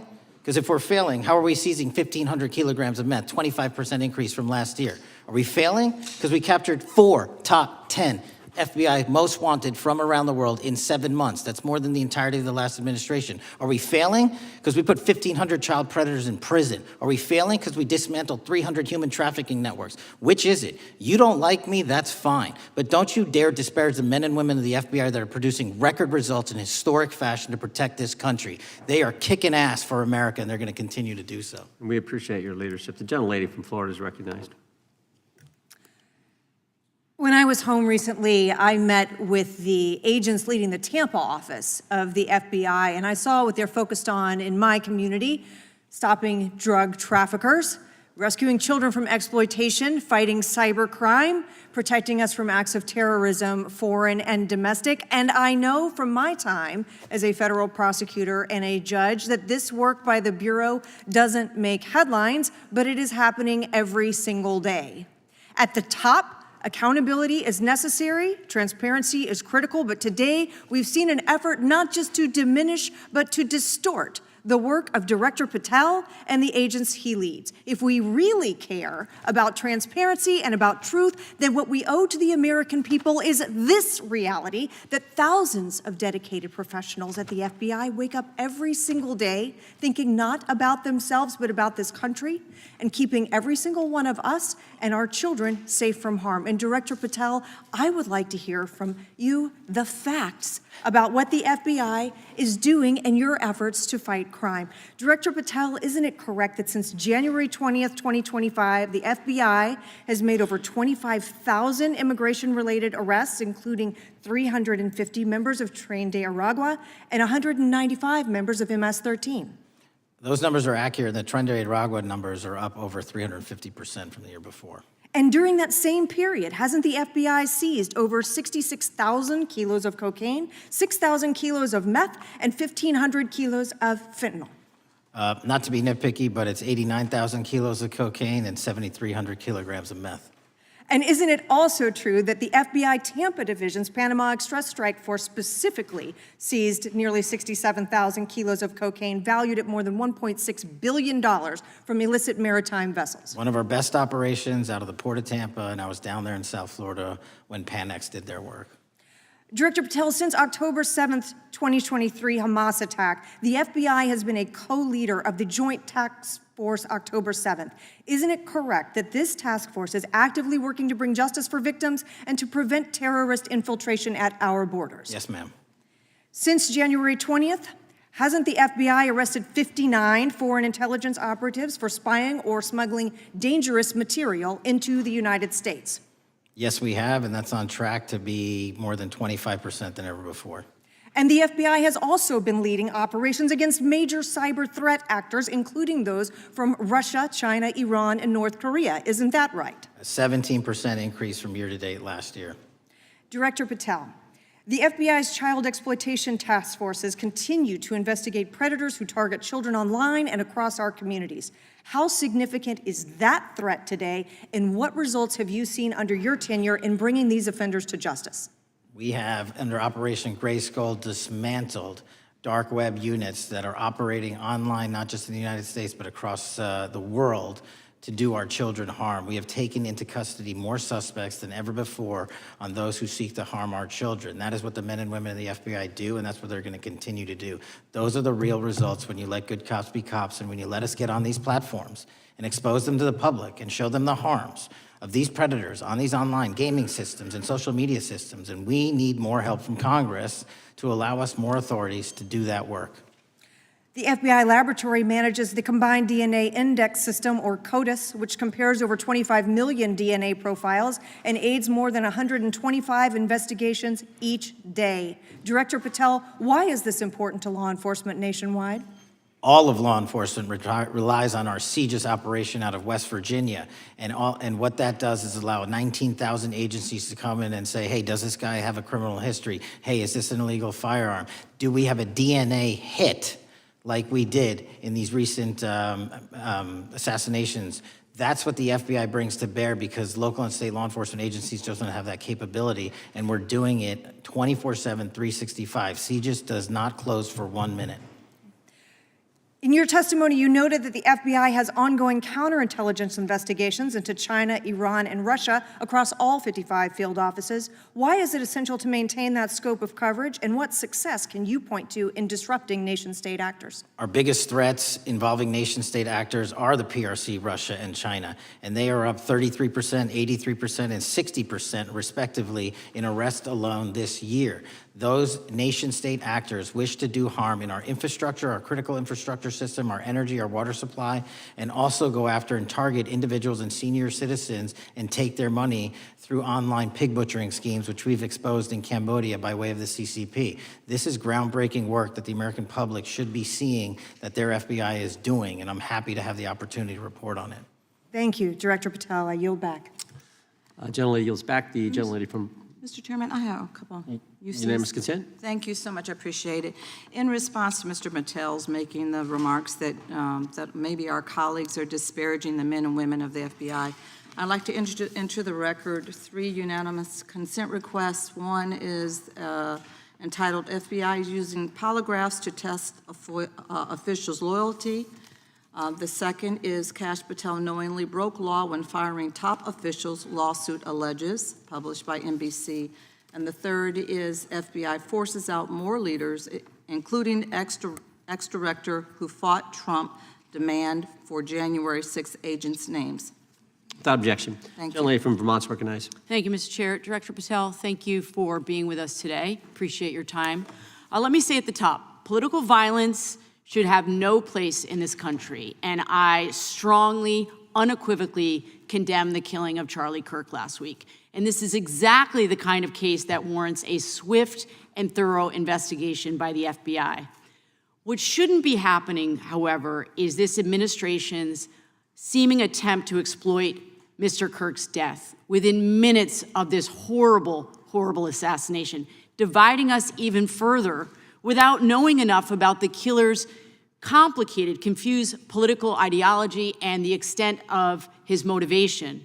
And this week, Vice President Vance claimed that this is, quote, an extremely destructive movement of left-wing extremism, and said that, quote, it's part of the reason why Charlie was killed. He pledged to go after organizations on the left. But Director Patel, it was just 3 months ago that Melissa Hortman, the Minnesota House Speaker, and her husband, Mark, were shot to death in their home in the middle of the night by a self-identified right-wing extremist and Trump supporter. When that assassination happened, the FBI released a written statement denouncing the killings and pledging to hold the killer accountable. And I thank the Bureau for that. It was clear, concise, to the point. But when you compare that statement to the over 50 mentions of the Charlie Kirk killing and just 4 for the Hortmans on accounts affiliated with the FBI and your personal account, it appears to many Americans that you're valuing some lives more than others, and that's painful. And this is what I'm hearing from my constituents, so I just want to convey that to you.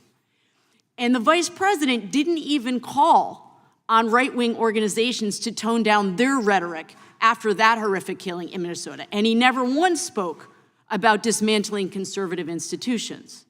This week, when the president was asked by a reporter about Speaker Hortman, he claimed he didn't even know who she was. One of the most high-profile assassinations of an elected official in recent memory, and the president claims to know nothing about it, hasn't even heard of it. It was absolutely devastating for her colleagues and for her family.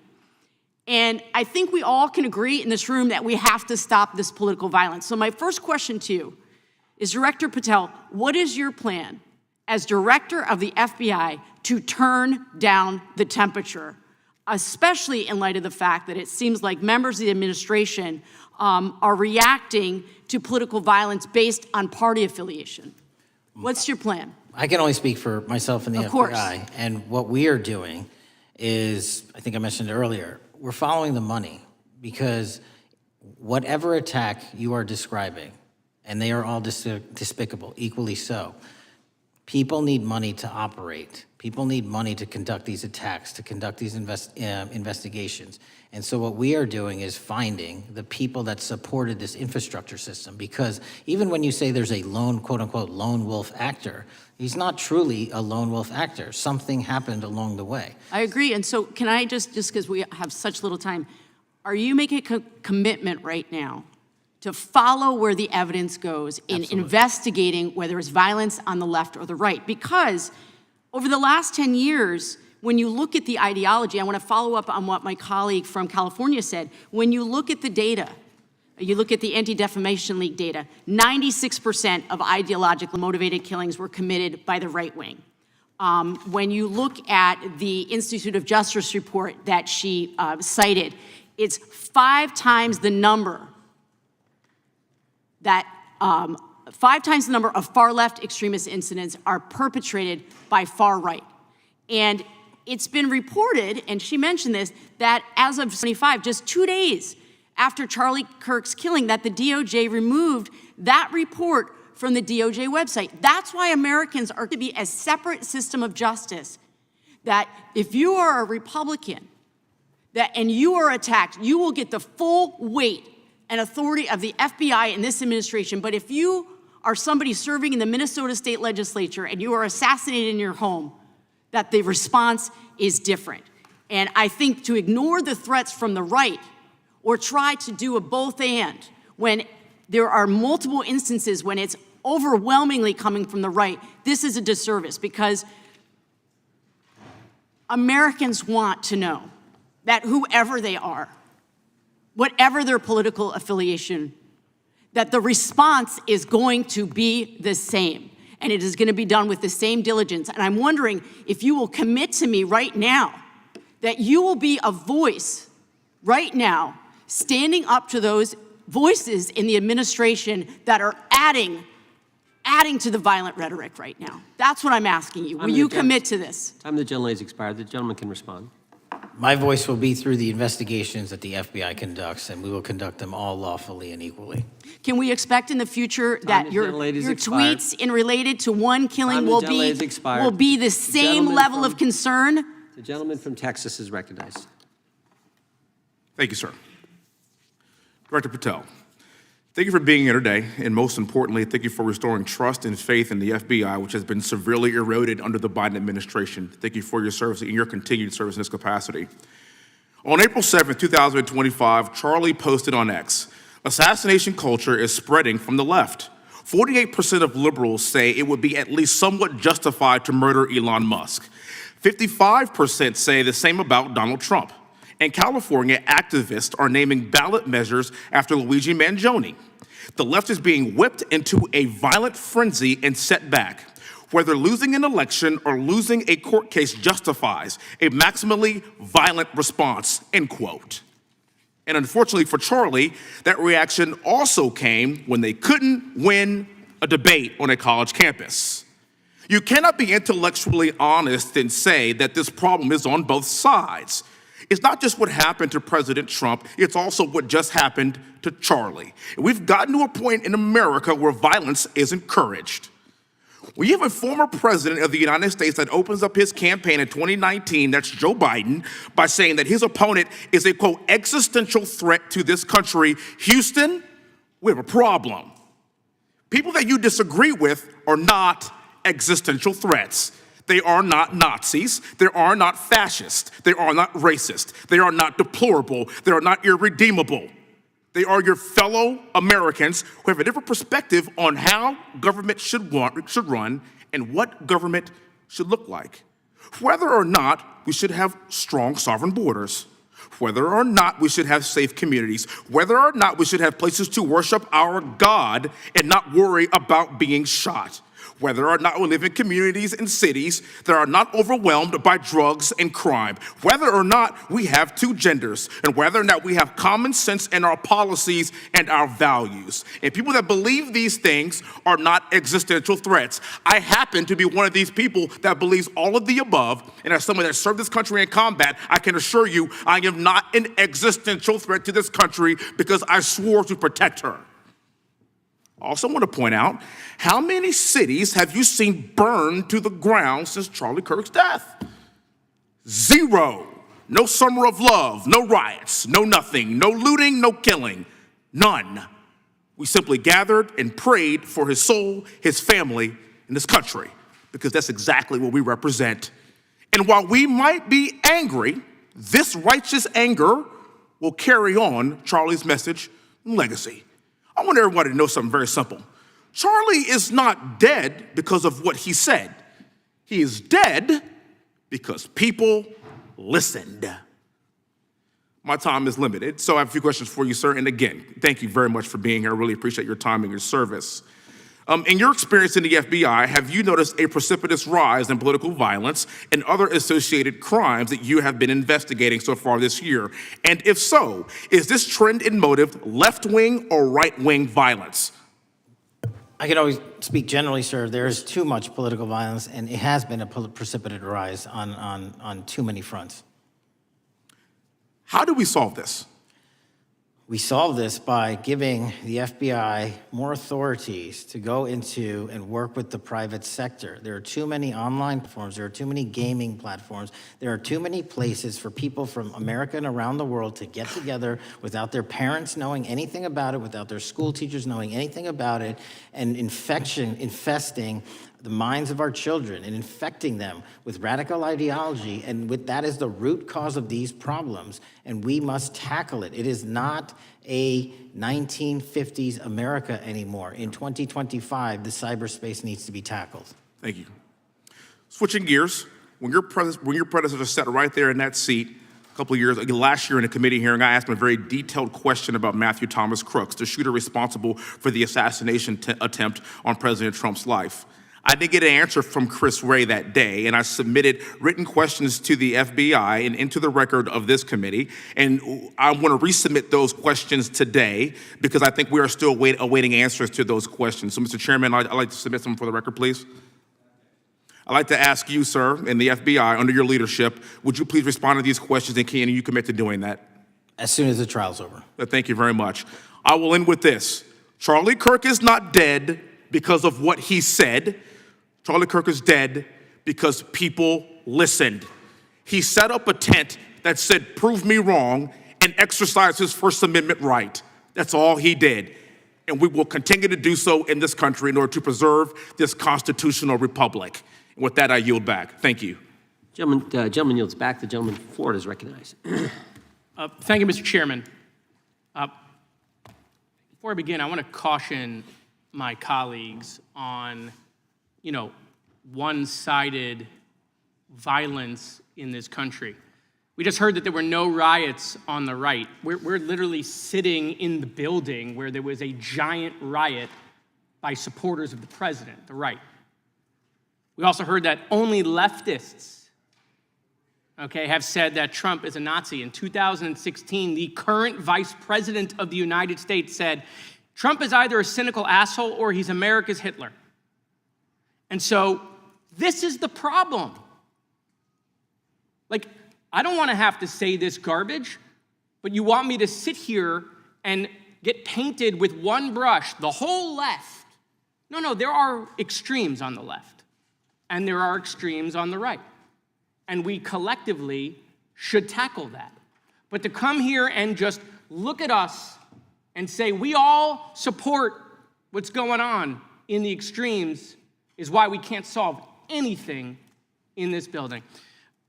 Director, let me say first, thank you for being here, and my condolences on the loss of your friend. And I'm happy to hear that you want to do more on the social media platforms. It's crazy what's going on the social media platforms. There are so many conspiracy theories on what's going on with Charlie Kirk. Israel assassinated him, right? There are conspiracy theories about your personal social life all day. It is totally rampant. Big names on the right, Candace Owens, right? Talking about how what's been released as far as the dialogue between the perpetrator and his roommate is manufactured by the FBI, manufactured by the administration. It is totally rampant, allowing foreign governments to just perpetrate these platforms, all of these bots, all of the time to weaponize Americans. You see what's going on here? This is a byproduct of all of that. What's going on in the streets is a byproduct of all of that. What's happening is you see people celebrate Luigi Mangione is a byproduct of all of that. And so if we want to do something, then we should talk about Section 230. We should talk about how we're going to make sure that we don't let foreign governments poison our children's mind. And so I will work with you on that, Director. I'll work with you on 230 any day. No problem. So now, that was the good part. I want to take your attention back a second, okay? Breaking news. Kash Patel is nominated to be the FBI director. Dan Bongino is nominated to be the number 2 at the FBI. MAGA celebrates, rejoices, bells are ringing out. The team, Patel, Bongino, that sought out every podcast microphone to talk about the Epstein list. The names are finally going to get released. It begins. They produce white binders. Phase 1 with the podcasters. This is not actually one of them, of course. I made this. Your name's on it, right? And the names are going to come out. Pam Bondi says the list is on her desk. Then a memo comes out all of a sudden and says, there's no list. Oh, no. No phase 2. Phase 2 binders never happen.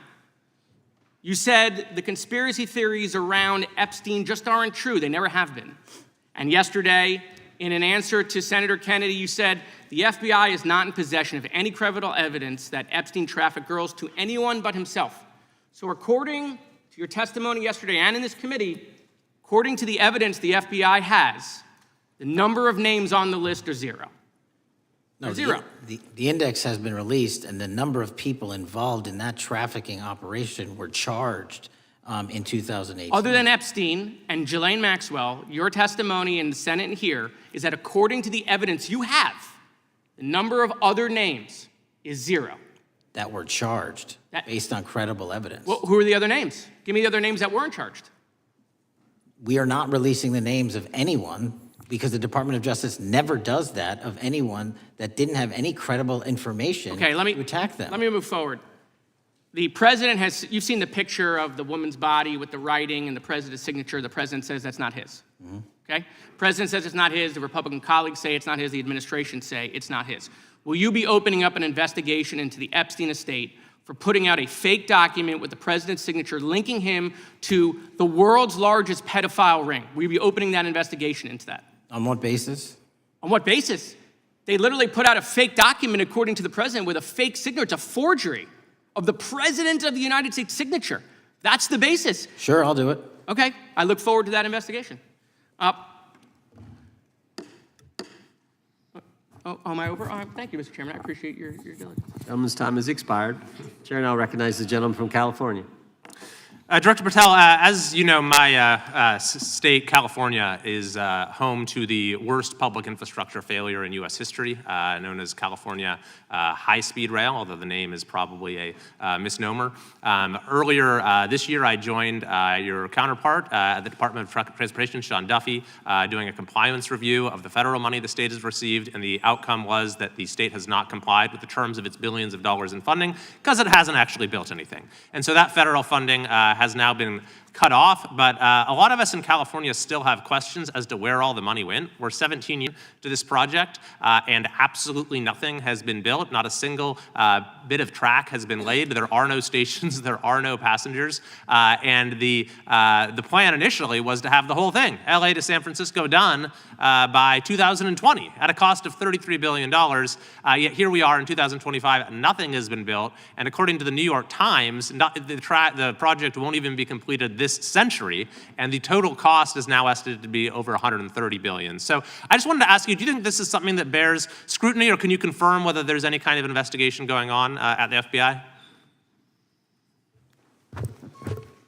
The FBI certainly can't investigate incompetence, but the FBI certainly can investigate and does investigate waste, fraud, and abuse. And so if we have any information that indicates that that happened in this situation or anything else, we'll look at it. Thank you very much. We've also, been talking some today about the issues that occurred at the border during the Biden administration. You might not agree with your predecessor on everything, but you probably would agree with some of the statements he made in testimony before this and other committees, raising alarms about the risk of terrorism from illegal border crossings. Since becoming director, have you gotten some insight into how well calibrated those warnings were, and what is the status of that risk now? Since becoming director, there's been a sharp decrease of border crossings for known or suspected terrorists from the southern border. But unfortunately, there has been a sharp increase of known or suspected terrorists entering through our northern border. And so what I'm trying to do is work with our northern border states and our interagency to tackle that problem. But it is an absolutely massive border that can't physically be sealed. So we're going to have to get creative and put more resources into that. And in a similar vein, there were over 500,000 unaccompanied children that crossed the southern border during the Biden administration. As we know, many were trafficked either through forced labor or sex trafficking. Do you have any insight as to what the scale of that problem was and how have things changed over the last several months? Other than what you outlined in terms of how it was described, I don't have any additional details. In terms of how many people are being trafficked into this country, especially unaccompanied missing children, that number has drastically reduced because the coyotes that smuggle these children for their criminal activity are the same ones that smuggle in narcotics or the same one that traffic older age women. They're all interconnected, and because of the sealing of the southern border by this administration, that has come to a near halt. That is a very important point, that we have seen far fewer victims of human trafficking because we've finally prioritized border security. And by the way, you have children who are getting rescued because of the immigration enforcement activities that unfortunately some politicians in my state are trying to stop, thereby stopping those kids from getting rescued. We've seen, of course, a substantial reduction in crime here in Washington, D.C. since the FBI and the National Guard got involved. I'm kind of asking you to state the obvious here, but what is the mechanism there? Why have we seen a reduction of crime when D.C. has had such a huge crime problem for years, and then almost overnight we see such a big difference? Because of the dedication and resources from President Trump's administration to utilize all federal, state, and local assets in a heavily crime-ridden area. I mean, if we did not have a crime-ridden area, then homicides, carjackings, and gun violence would not be dropping by 40, 50, 60%. And when you allow the police, the MPD, to work with federal authorities and allow the National Guard to set up your perimeter, this is what you can do in a few short weeks. And we at the FBI, under Operation Summer Heat, have set those Phase 01 operations in motion 4 months ago, quietly at the direction of President Trump. So we are scattered across cities across this country doing just that. But we're going to need more help to complete the job. Yeah, in too many places in this country, crime has just been treated as sort of a norm, that this is the way things have to be. What's happened in D.C. shows that is not the case if we have the right policies and the right priorities. Finally, this is tragically the second time in as many years that we've had an FBI director here following either an assassination or an assassination attempt. And so since there's been some time now since from the attempted assassination on President Trump at Butler, would you say that the public's understanding of what took place on that day is fairly consistent with all of the facts as you know them, or do you believe there's still material facts that have not been made public or are not fully understood by the public? No, I think it's fairly consistent. Thank you. I yield. Gentleman yields back. The lady from Texas is recognized. Man, oh man, there has been so much today, and I truly don't know where to start. So I'm just going to make sure that we start off with a few facts. So a couple of facts that we need to make clear for everyone is that, number one, Director Christopher Wray, when he was appointed to be the head of the FBI, was appointed by Donald Trump. Now, I will agree that I definitely take issue with a number of decisions that Donald Trump makes, especially when it comes to the people that he decides to appoint to very important positions, including this one, because I did have to make sure that I wasn't going crazy. But when I say that you are the least qualified FBI director in the history of the FBI, that is real, because you are the only one that never even served with the FBI prior to joining, yet we are supposed to believe that you are the greatest thing since sliced bread. I didn't ask you a question. Now, What I want to Still go false. through is to talk about why you are a failure and why, honestly, we just need to tell you bye-bye. I know that you got a little upset and you put on your show for your boss because it seems like you're trying to save your job when it came to talking to Senator Booker. Go through some of your failures. So before you were even confirmed, and I think one of my colleague from Georgia, pointed out that you are already targeting career officials so that you could direct illegal firings. Mind you, these cases that you were so upset about, which are the ones tied to Trump, the cases came through his handpicked FBI director. And frankly, when people sit around and say things like, oh, you know, we're happy because now we feel safe. I don't know who feels safe in this country except for the white supremacists, because I specifically as a black woman definitely don't feel safe.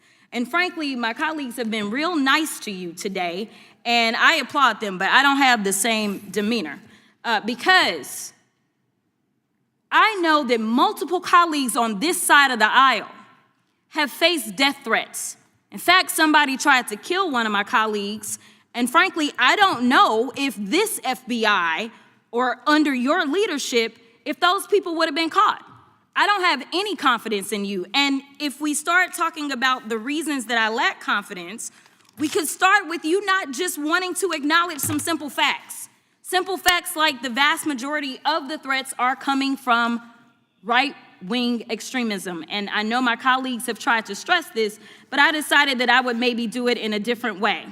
Number one, I have a couple of UCs. Kim Buck, one of multiple Republicans receiving death threats for voting against Jim Jordan as House Speaker. Without objection.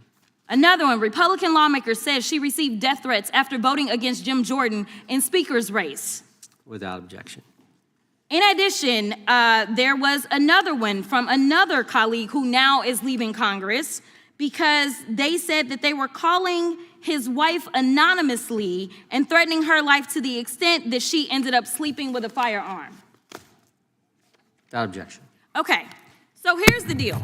How are we supposed to have confidence when you're sitting up here telling the Senate yesterday that it will take you 14 years before you can get the FBI fully staffed to do their jobs? You're also now redirecting resources so that they can go and play ICE agents on the streets. You're getting rid of your most qualified people, and even when it came down to somebody that you consider to be a friend, you were posted up having some fancy dinner to the extent that you posted not only once erroneously, you posted twice erroneously as it relates to catching somebody, and then you want to go and say, let me take a victory lap. Because honestly, if it wasn't for parents deciding that they were going to turn in their child, it seems like y'all wouldn't have got there, even though he literally confessed online. So I'm confused about what it is that the FBI is doing except for trying to put on a show for the apprentice or whatever you want to call him. The day after all of this took place, there was domestic terrorism that was taking place at HBCUs. They were targeted. Yet I didn't hear anything from the FBI about what was going on. And again, black people kept saying, how did we end up in this? Because the numbers are so very clear that white supremacy is a problem. And honestly, I've not heard anything out of you today that makes me believe that you're gonna do anything about the white supremacy problem. The one that is leading to children being killed, children being shot, as well as members of their community as they're worshiping in their churches. The time of the gentlelady has expired. If the gentleman would like to respond to any of that. Well, I mean, I'll respond. Kash Patel, as I said when I introduced him, public defender, former prosecutor, top staffer on the House Intelligence Committee, Deputy Director of National Intelligence with the National Security Council, Chief of Staff at the Department of Defense, and FBI Director. I think that's a pretty good resume for the guy who's now running the top law enforcement agency in our country. And we've seen all the stats that he's given to the committee on how much better they're doing at getting the bad guys than the previous guy was doing. With that, I recognize the gentleman from South Carolina. Thank you, Mr. Chairman. Director Patel, I think you're witnessing some auditions, clickbait auditions for the Academy Award for my Democratic colleagues. We'll see how they fare. as they're on MSNBC later on today. Do you care, before I launch into my line of questioning, to respond to Ms. Crockett from Texas on that very elaborate and theatric display? Here's what I've learned in my government service. I don't give a damn what they say about me as long as I'm succeeding in the mission. We're succeeding in the mission because the men and women of the FBI have never been empowered to do more work and to hit the streets harder than by President Trump's authorities and resources he's given us. And so all I care about is that we are capturing more child predators than ever before, taking more drugs off the streets than ever before, that we are capturing murderers at a significantly historic rate, and we're delivering this country the lowest murder rate in recorded history. That are facts that you cannot dispute. But you can come at me all you want. I don't care. Thank you, Director, for that, and we appreciate your service. We appreciate the results speak for themselves, I think, pretty plainly, and your commitment not only to results, but to transparency, so we do appreciate that. Director, who was John Durham? He was a former federal prosecutor, United States attorney, and ultimately appointed special counsel in the first Trump administration. Correct, and there was a document that he released in his findings called the Durham Report. What was the Durham Report briefly, and what were the findings very briefly? It was every special counsel that's appointed produces a report to the Attorney General. Special counsel's Durham Report largely focused on Crossfire Hurricane and included extensive summary findings in classified and unclassified manner, and we released the classified version, finally declassifying it for the American public in this committee. Correct, and you released that in July of this year. I think so. Yes, sir. Isn't it true that in the classified Durham Annex, as it's referred to, that in 2016 the Obama administration obtained intelligence information from a source contained in two separate memoranda, one in January of 2016 and one in March? The two memoranda described confidential conversations between DNC Chair Debbie Wasserman Schultz and two individuals from the Soros Open Society Foundation. Isn't that true? As written in the report, I'll let her speak for itself. In the Durham Annex in January of 2016, the memorandum noted in part that President Barack Obama intended to scuttle the FBI's investigation into Hillary Clinton's private email server and mishandling of highly classified information during her time as Secretary of State. Isn't that found in the report? I believe so.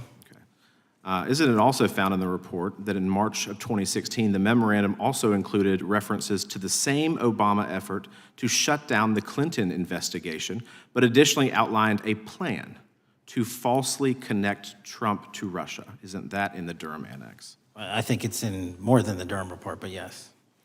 The memo also stated in part that, quote, the Democrat Party's opposition is focused on discrediting Trump, among other things. The Clinton staff, with the support from special services, is preparing scandalous revelations of business connections between Trump and the Russian mafia. Isn't that also found in the now unclassified Durham Annex? I believe so, sir. According to the Durham Annex, based on analysis and translation of the intelligence, FBI analysts believed that special services could either mean the FBI or CIA, or the Trump dossier author Christopher Steele. Isn't that in the Durham Annex? I believe so, sir. When the Obama administration received intelligence in March of 2018, Fusion GPS was preparing open source opposition research regarding purported ties between Trump and Russians. The research was paid by the Clintons campaign and the DNC. Isn't that open source and also in the Durham Annex? I believe both. Okay. And so also in the Durham Annex, which I found interesting, was the potential campaign plan was shared with high-ranking career officials at DOJ. Isn't that in the Durham Annex? I believe so, sir. The Durham Annex describes that in July of 2016, emails allegedly between Leonard Bernardo, senior vice president of George Soros' Open Society Foundation, included data providing specificity on the Clinton plan in an attempt to smear Donald Trump by falsely linking him to Russia. Isn't that in the Durham Report? I believe so. And so, briefly, this additional evidence that you've unclassified and released to the American public, what does that purport to show or augment about the Durham Report that you can share with the American people? Put simply, that the FBI was weaponized. against a political campaign? Yes, sir. Thank you for that, Mr. Chairman. I yield back. Gentleman yields back. The I have UCs. gentlelady from Texas recognized for unanimous consent. Yes. First one is Russia's ghostwriter hacker group takes aim at German election. This is from Politico. Objection.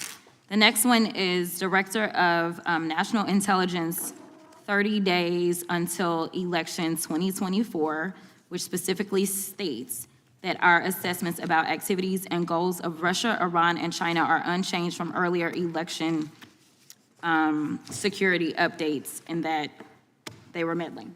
Without objection. And I've got three more. The last three are that how Russia is using artificial intelligence to interfere in elections. Moscow's attempts to interfere in U.S. and other elections are nothing new, though their tactics and strategy are constantly evolving. Without objection. The next one is Russian interference coming soon to an election near you. Russia pursues a systemic strategy of undermining elections and influencing public opinion in the West. EU and NATO countries must recognize that Moscow often acts through agents within their own borders and build resilience to such interference. And what's the source? This one is CarnegieEndowment.org. Okay, without objection. Thank you. The gentlelady from North Carolina is recognized. Thank you, Mr. Chairman, and Director Patel, I'm glad that I'm going a little out of order here because I'm going to pursue some of the things that you were just talking to Mr. Fry about and remind you about your confirmation hearing. At your confirmation hearing in January, you said under oath, and I quote, "There will be no politicization at the FBI. There will be no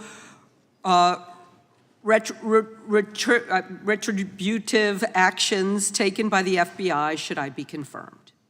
And in your written response to the Senate questionnaire, you said, I quote, "Personnel decisions shall be based on performance and adherence to the law. And every FBI employee will be held to the absolute same standard, and no one will be terminated for case assignments." So I want to just go through a couple scenarios with you to get a sense of whether you think these are examples of politicization of the FBI or making decisions based on the performance and adherence to the law. So, first question. Would hiring FBI agents, analysts, and supervisors from only one political party being politicization of the FBI or making personnel decisions based on performance and adherence to the law? We don't ask FBI people, applicants, where their political parties are. Mr. Patel, do you ask FBI applicants who they voted for? The FBI does not. Are you aware that in the lawsuit that Mr. Driscoll filed against you and the FBI, he was asked who he voted for? Since that lawsuit has been filed, that's ongoing litigation, I'm not able to comment. Well, but it also means that you just said that what happened in his situation didn't happen. So we will go on to the next question. Let me ask you an even easier one. Does firing agents for working on the cases that they were assigned to and that the president didn't like, is that politicization of the FBI or making personnel decisions based on performance and adherence to the law? The FBI doesn't terminate anyone based on case assignments alone. Has the FBI ever been sued by somebody who felt that they were terminated based on case assignments? In the entire history of the FBI, I'm sure they have. No, since your tenure. I'm sure there's ongoing litigation.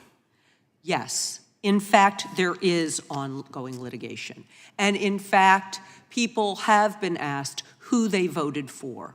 And in fact, you are running an FBI for the President of the United States rather than the people of the United States, because my questions were not hypotheticals.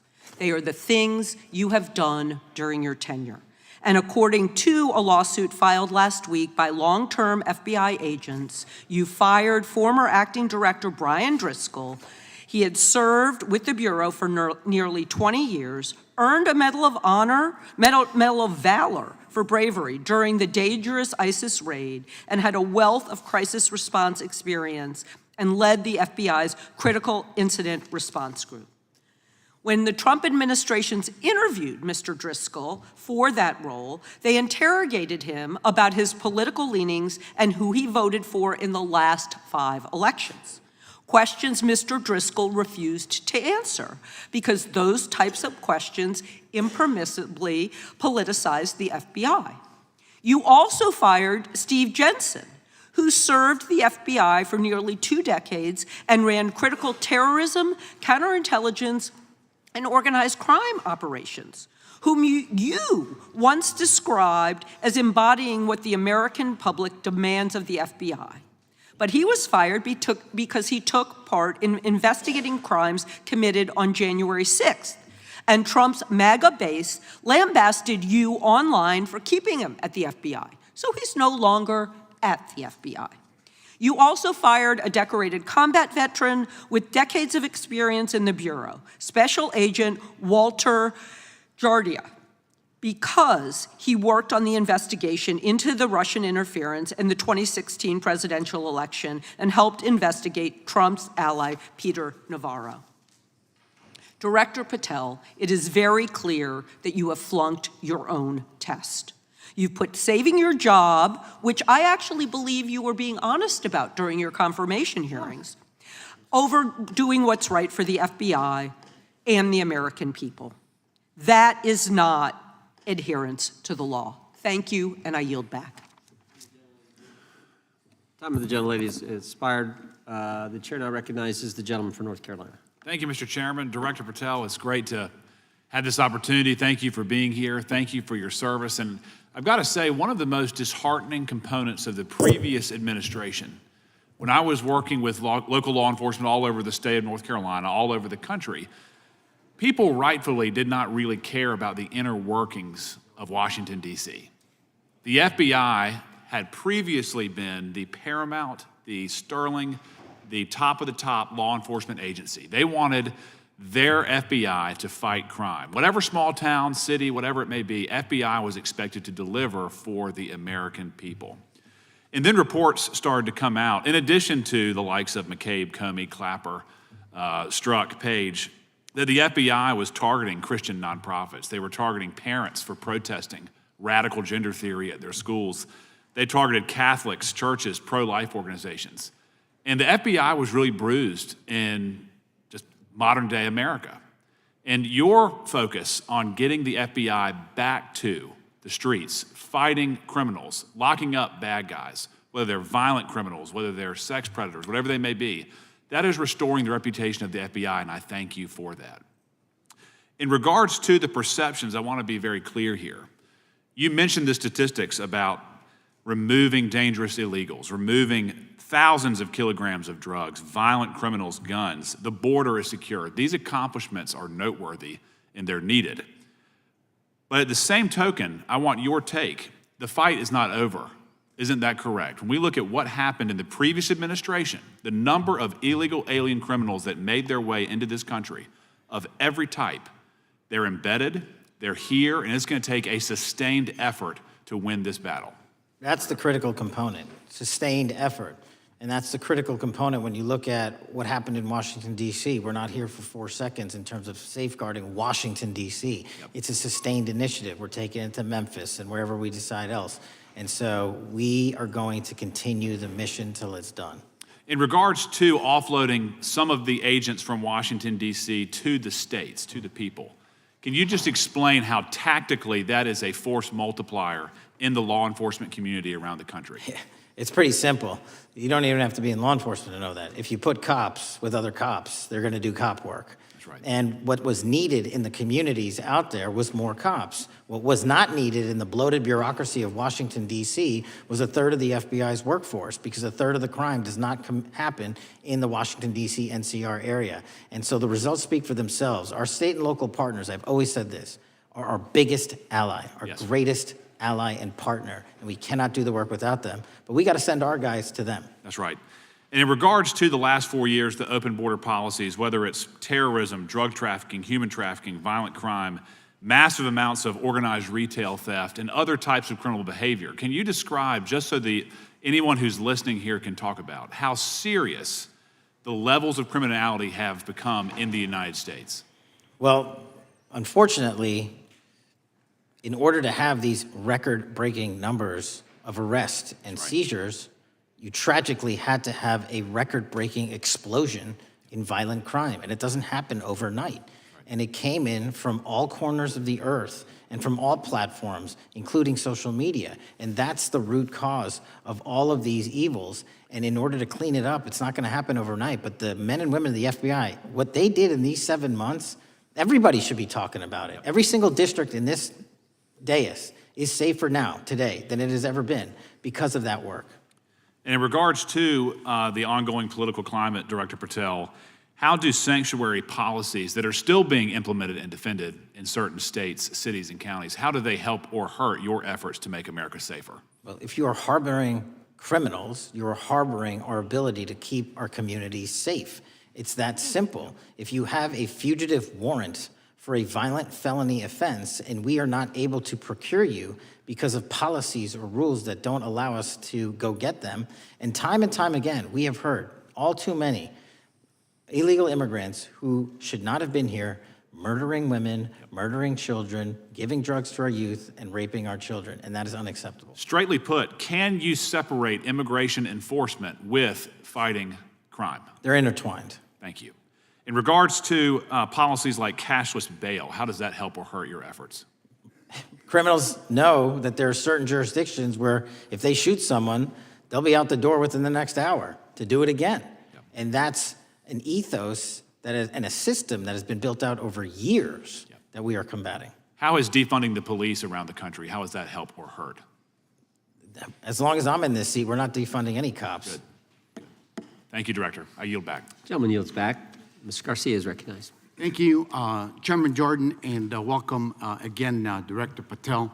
As members of the Judiciary Committee, we have a responsibility to conduct oversight of the FBI and assess whether or not you're doing a good job in a responsible and impartial manner, or whether you're just a henchman for Donald Trump who's weaponizing the Bureau at the expense of public safety. As Congressman third tenure is the Bureau's expanded role in low-level, non-criminal immigration enforcement. I have a report here from the conservative Cato Institute. They've obtained ICE documents showing that over 2,500 FBI personnel are now working on immigration enforcement. A yes or no question. Did you sign off on this? 2,500 FBI employees are not currently working on immigration enforcement. Did you sign off on this? On the Cato report? On the 2,500 personnel, FBI personnel that have been reported to now be working on immigration enforcement. I couldn't have signed off on it because it's not happening. You can call it whatever you want, but the reality is that over 2,000 personnel individuals are now working at ICE instead of their jobs. I want to follow up on something that Senator Durbin asked you about yesterday. This article from MSNBC reports that nearly every agent on Baltimore's domestic terrorism unit, who was, by the way, investigating the 764 network of child predators, was diverted to work on immigration enforcement full-time. That forced them to, and I quote him, walk away from investigations of a network of violent predators that targets and exploits children online. Yes or no? Were you aware that this happened, and did you sign off on it? The premise is false.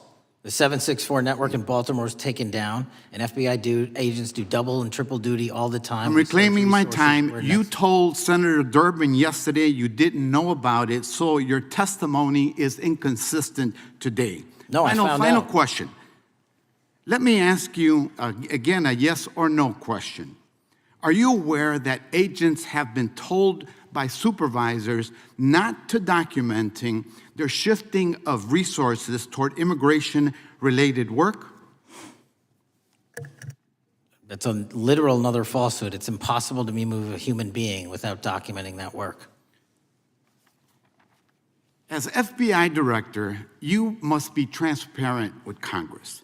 You need to provide us information about how many agents have been diverted to non-criminal immigration enforcement, why the Baltimore unit was dismantled, and whether there's a cover-up of what's happening under your leadership, because this goes to the heart of whether or not you're carrying out the stated mission of the FBI, keeping our communities safe. Diverting FBI agents from investigating violent child predators doesn't make us safer. Using FBI resources to target parents, children, and other immigrants for low-level, non-criminal enforcement doesn't make us safer. Enabling violent, lawless conduct by federal enforcement doesn't make us safer, as we saw last week when an ICE officer killed one of my constituents. And I know that the FBI has been involved in that investigation. And yesterday, ICE did a raid in the suburb of Elgin where 2 U.S. citizens were arrested, and who accompanied them on that filming of that show? Secretary Nunn. Shameful conduct. And weaponizing the FBI to serve Donald Trump's political agenda instead of the American people does not make us safer. Before I yield back, Mr. Chairman, I request unanimous consent to submit the following documents for the record.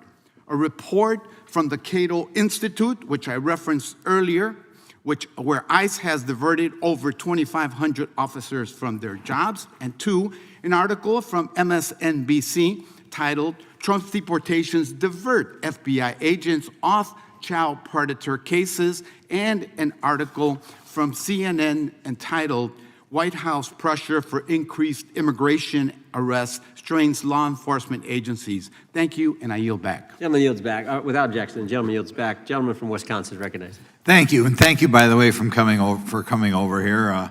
Sorry you have to put up with all this. I know when you took over, the FBI's reputation in a lot of circles perhaps had never been lower. I mean, part of that is brazen involvement in political activity, the Foreign Influence Task Force, getting involved and trying to suppress news stories in the New York Post, Crossfire Hurricane coming up with bogus stories to try to flip the 2016 election, FBI downplaying the stories of Hillary Clinton's emails in the 2016 election. That's their overt involvement in political activity. I think a strong anti-religious bias. We talked about stories of an anti-Catholic bias in there. I know I've talked to people about horrific overreaction at the big Hindu temple in New Jersey, in which, just so people understand, you had a rectory in the temple area. The religious leaders, taken out at gunpoint, big problems. And I think finally the FBI trying to turn America's viewpoint on certain political issues. And when I talk about that, I'm talking about what was done in Mexico with regard to shipping weapons, fast and furious, shipping weapons into Mexico in an effort, I think, to try to turn the Americans against the First Amendment. But in any event, what scares me is, and all these horrible things that were done in the past, there were individual FBI agents who participated in them, in which apparently their supervisors told them this is okay or even admirable. And what I'm going to ask you, are you able to do anything to make sure that in the future these corrupted FBI agents understand the importance of religion in our life, and they're not to view it with suspicion? They understand parental rights and the idea that traditionally in America, parents have the ability to object when their young 5 or 6 year old children or year old or very young children are getting what most people consider highly inappropriate sexual contact. What are we doing there to try to make sure we don't have problems with these FBI agents again, or make sure that in the future administrations, they would object if they are asked to behave in such a immoral fashion? Two things. If you are corrupt, you don't work at the FBI. It's that simple. So we don't tolerate any form of corruption or any deviation from our high standards, whether you're an agent, an intel analyst, or whatnot. And just to show the American public the resurrection that the FBI has had in these last 7 months, you don't have to believe me. Our applicant pool has doubled month over month every year from the highest point it has ever been. More people want to work at this FBI than ever before in U.S. history. I'm sure that's because of you, and you're kind of anticipating my next question. I talk to retired FBI agents in my area who sometimes retired in part because they hated the woke, anti-conservative culture at the FBI. And they are concerned, the retiring agents, about new agents, not on your watch, but before this, being corrupted in the universities before they were hired, and they are very worried about what will happen with the new agents. So I think you're answering my question. Do you feel you'll be able to a certain extent solve the problem of inappropriately woke agents filling up the agency in the past, because now you're going to have a larger pool to draw from? Everybody that comes to work at the FBI is allowed to have their own belief system, but they're not allowed to bring that belief system into the workplace. And anyone that does won't work at the FBI. Okay, very good. Now, recently, there's sort of another potential scandal, I guess, a politically motivated thing, Arctic frost. Do you want to comment on that? And it appears one more time as perhaps the FBI was getting involved in what would normally be considered political events. We are not getting involved in political events, except this one. Okay. And final thing, with regard to prejudice against Catholics, what happened in the big Hindu temple there in New Jersey, do you think, have you ever, or has anybody ever apologized to the Catholic Church or apologized to that temple? I don't know, sir. Okay. Is that something you think would be perhaps a good idea to do in the future? I think leadership should address it. Thank you. Gentlemen, time has expired. Gentleman yields back the, so we got the gentleman from North Carolina, Mr. Harris.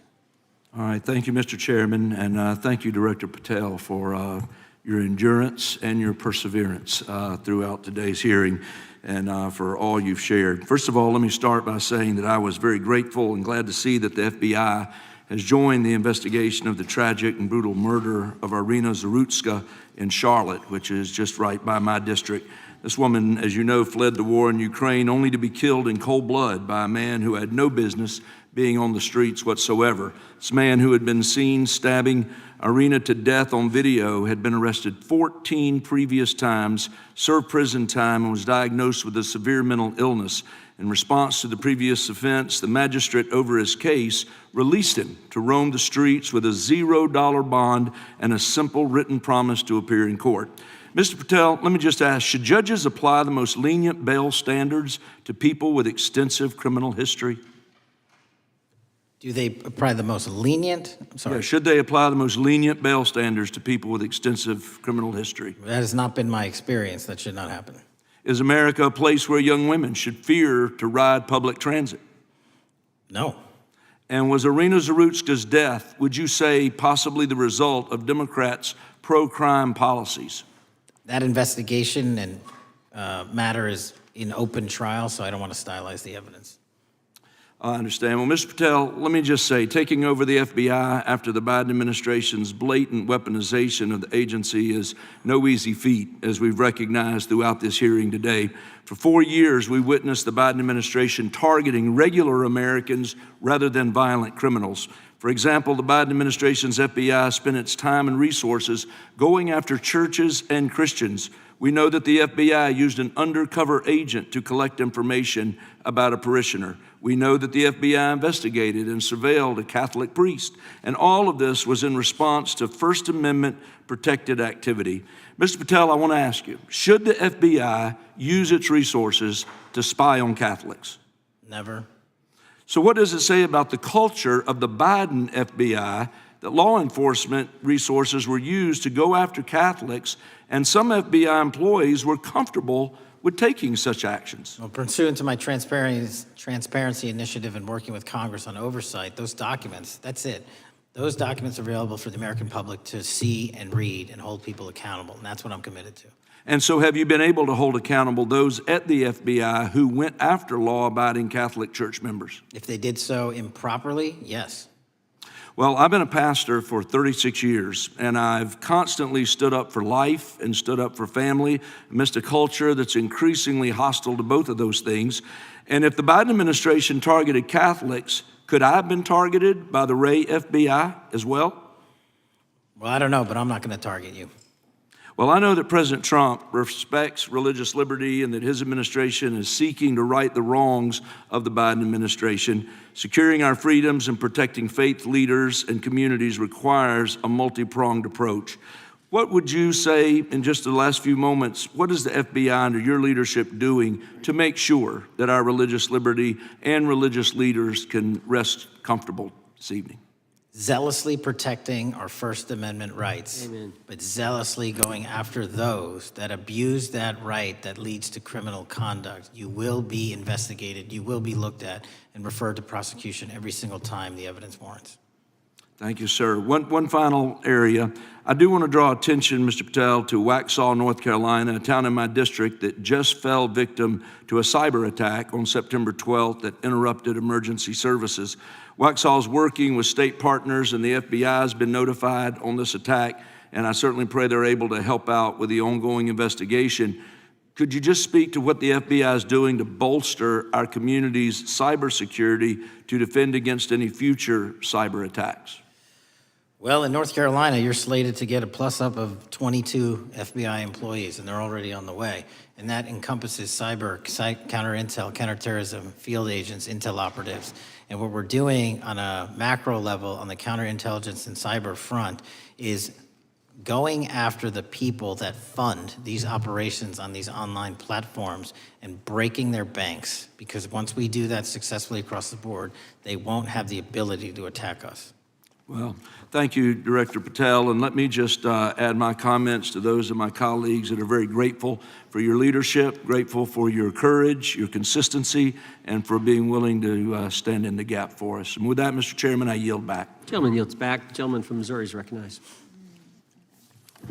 Thank you, Mr. Chairman. And Director Patel, thank you for being here with us today. Over the past few years, we have seen a disturbing increase of attacks on Christians and conservatives. Since the leak of the Dobbs decision, there have been 354 attacks on Catholic churches.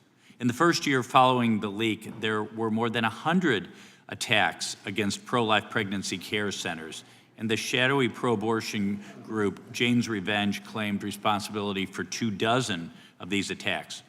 Meanwhile, the Biden FBI focused resources on attacking Catholics and peaceful pro-life protesters like Mark Houck and Paul Vaughn.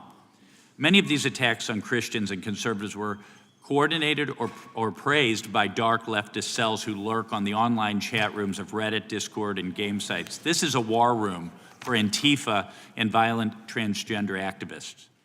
There have been essentially no incidents of violence by Catholics, pro-lifers, or parents at school board meetings, but there have unfortunately been multiple shootings motivated by leftist and transgender ideology, including recent attacks in Nashville, Colorado Springs, Denver, and Aberdeen. Worse, the targeted violence reached a boiling point this past month. A few weeks ago, an anti-Christian transgender terrorist murdered 2 children and injured 17 in a shooting at a Catholic mass. And last week, while we were sitting in this committee room almost to the hour, Charlie Kirk was assassinated by a 22-year-old who appears to have been motivated by leftist and transgender ideology. As you confirmed yesterday to my Senate colleagues, he may not have acted alone, and you testified that in his online chat room of more than 20 trans ideologues that you were aware, I believe you said many more, many were aware of and possibly complicit in the assassination. Director Patel, in light of the increased violence emanating from the far left, is your FBI investigating this violent trend of anti-religious, Antifa, and transgender-driven violence? All of it across the board is being zealously investigated, no matter what your motivation or bias is behind it. Very good. We've also noticed a dramatic surge of the number of clinics offering so-called gender-affirming care. Whistleblowers in a recent NIH study confirmed that these clinics prey on some of the most mentally ill children and young adults in our society, and these clinics are quick to prescribe life-altering puberty blockers, cross-sex hormones, and surgery, and often these patients get worse rather than better, and unfortunately, some have become violent, some have even committed mass shootings, and the partner of one of them assassinated Charlie Kirk. Director Patel, is the FBI looking into the role that these gender clinics may have in the recent attacks in making these mentally ill individuals violent? We're looking at the entire spider web for any of these attacks, be it Denver or Charlie or where have you, and that's why our investigations are ongoing. We don't have a final product yet. One of my Democrat colleagues, as an aside, mentioned, quote, the federal takeover of our cities. And I don't know whether my Democrat colleagues, for some reason, liked Washington, D.C. better when it was more dangerous and more violent, when there were more robberies and carjackings and murders and rapes. But what has the crime picture in Washington, D.C. looked like since the so-called federal takeover? 2,100 arrests, 37% decrease in violent crime, same time last year, 60% decrease in gun crimes, 74% decrease in carjackings, and 53% reduction in homicides in Washington, D.C. in the last month alone. Very good. And I thank you so much for your testimony. I know it's been a long day, so I'll give you a little break and yield back the rest. Gentleman yield? My time. Gentleman yield? Yes, and yes. Director Patel, what's a 302? It's a report, the number of the report, whenever an FBI agent goes out and interviews someone. And are you familiar with the 302 where the FBI agent interviewed the whistleblower who's come forward and talked about the former chair of the Intel Committee here in the House pushing staff members to leak classified information? Well, I'll just read from it. Staffers were instructed to use, this is from the 302, interview this person. Staffers were instructed to use any sources that had developed within the United States intelligence community to gather information, which would then be made public through the media in order to compel public opinion. You familiar with that? I am. Yeah, and that's how they played the game, wasn't it? Leaking information, classified or otherwise, true or otherwise, to create this public opinion to compel action to undermine the president. Is that accurate? I believe so. Just one other point I would make from this. This witness also said in the 302 that the agent recorded that the witness provided the interviewing agents with copies of both his handwritten notes and an email. So he gave them the stuff he wrote, and at the actual time this was taking place. That's all in the 302, right? Yes, sir. All right. Mr. Chairman. Mr. Chairman. Gentleman from Missouri. Mr. Chairman, I would like to submit for the record an article from The Hill, Massive Crime Drop in D.C., City Sees Zero Murder Week, dated August 25th, 2025. And I'd also like to submit for the record an article from the New York Times, dated April 18th, 2025. Man who set fire on Shapiro's mansion cited treatment of Palestinians, police say. Yeah, thank you. Without objection. I have. Gentlelady from UC. Texas and then Pennsylvania. Thank you so much. My first UC is the FBIAA letter to Congress on summary terminations, where it states denying fundamental due process and summarily dismissing special agents will only make it harder to protect our nation. These actions distract agents from their work, foster fear that their assignments could cost them their careers either now or under the next administration, and increase the risk of criminal and national security threats by undermining unity and morale within the Bureau. Without objection. The next one is a CNN article. FBI agents are again pulled from their day jobs to address a Trump priority. It states, morale is the worst I've seen, said one law enforcement source. The Bureau is becoming unrecognizable. Lots of people are weighing really difficult decisions right now. Without objection. Gentlelady from Pennsylvania is recognized. Thank you, Mr. Chair. I'd request unanimous consent to introduce into the record a September 16th, 2025 article in the New Republic entitled DOJ Quietly Deletes Study on Politics of Domestic Terrorists. The Justice Department has taken down a study that proves Republicans' entire narrative wrong about left-wing violence. Without objection. Thank you. Gentleman from Washington is recognized. Thank you, Mr. Chair, and thank you, Director, for being here. I think without question we can say that Donald Trump has been tougher on crime and tougher on international terrorism than any president in American history. I imagine that brings you a lot of satisfaction and pride as director of America's foremost law enforcement agency. Recently, President Trump conducted very strategic and important strikes on Iran's nuclear apparatus in that country. We also know that there are concerns of significant Iranian sleeper terrorist cells here in the U.S., perhaps exacerbated by the open border during the Biden administration. What can you tell Congress and the American people about what the FBI is doing to safeguard us from potential terrorist attack by Iranian cells? So our counterterrorism division, which is fully stocked up, watches for reflections in the intelligence streams that our intelligence community collects and produces, and works hand in glove with our partners at the CIA and elsewhere to make sure that any threat, even if it's hearsay, double hearsay, triple hearsay, or totally incredible, is not only fully run down, but we also take our duties to notify and give defensive briefings to those who are mentioned in those intelligence reports to make sure that we do both our notification obligation and our investigatory obligation. Thank you. The FBI is also the foremost counterintelligence apparatus here in the U.S.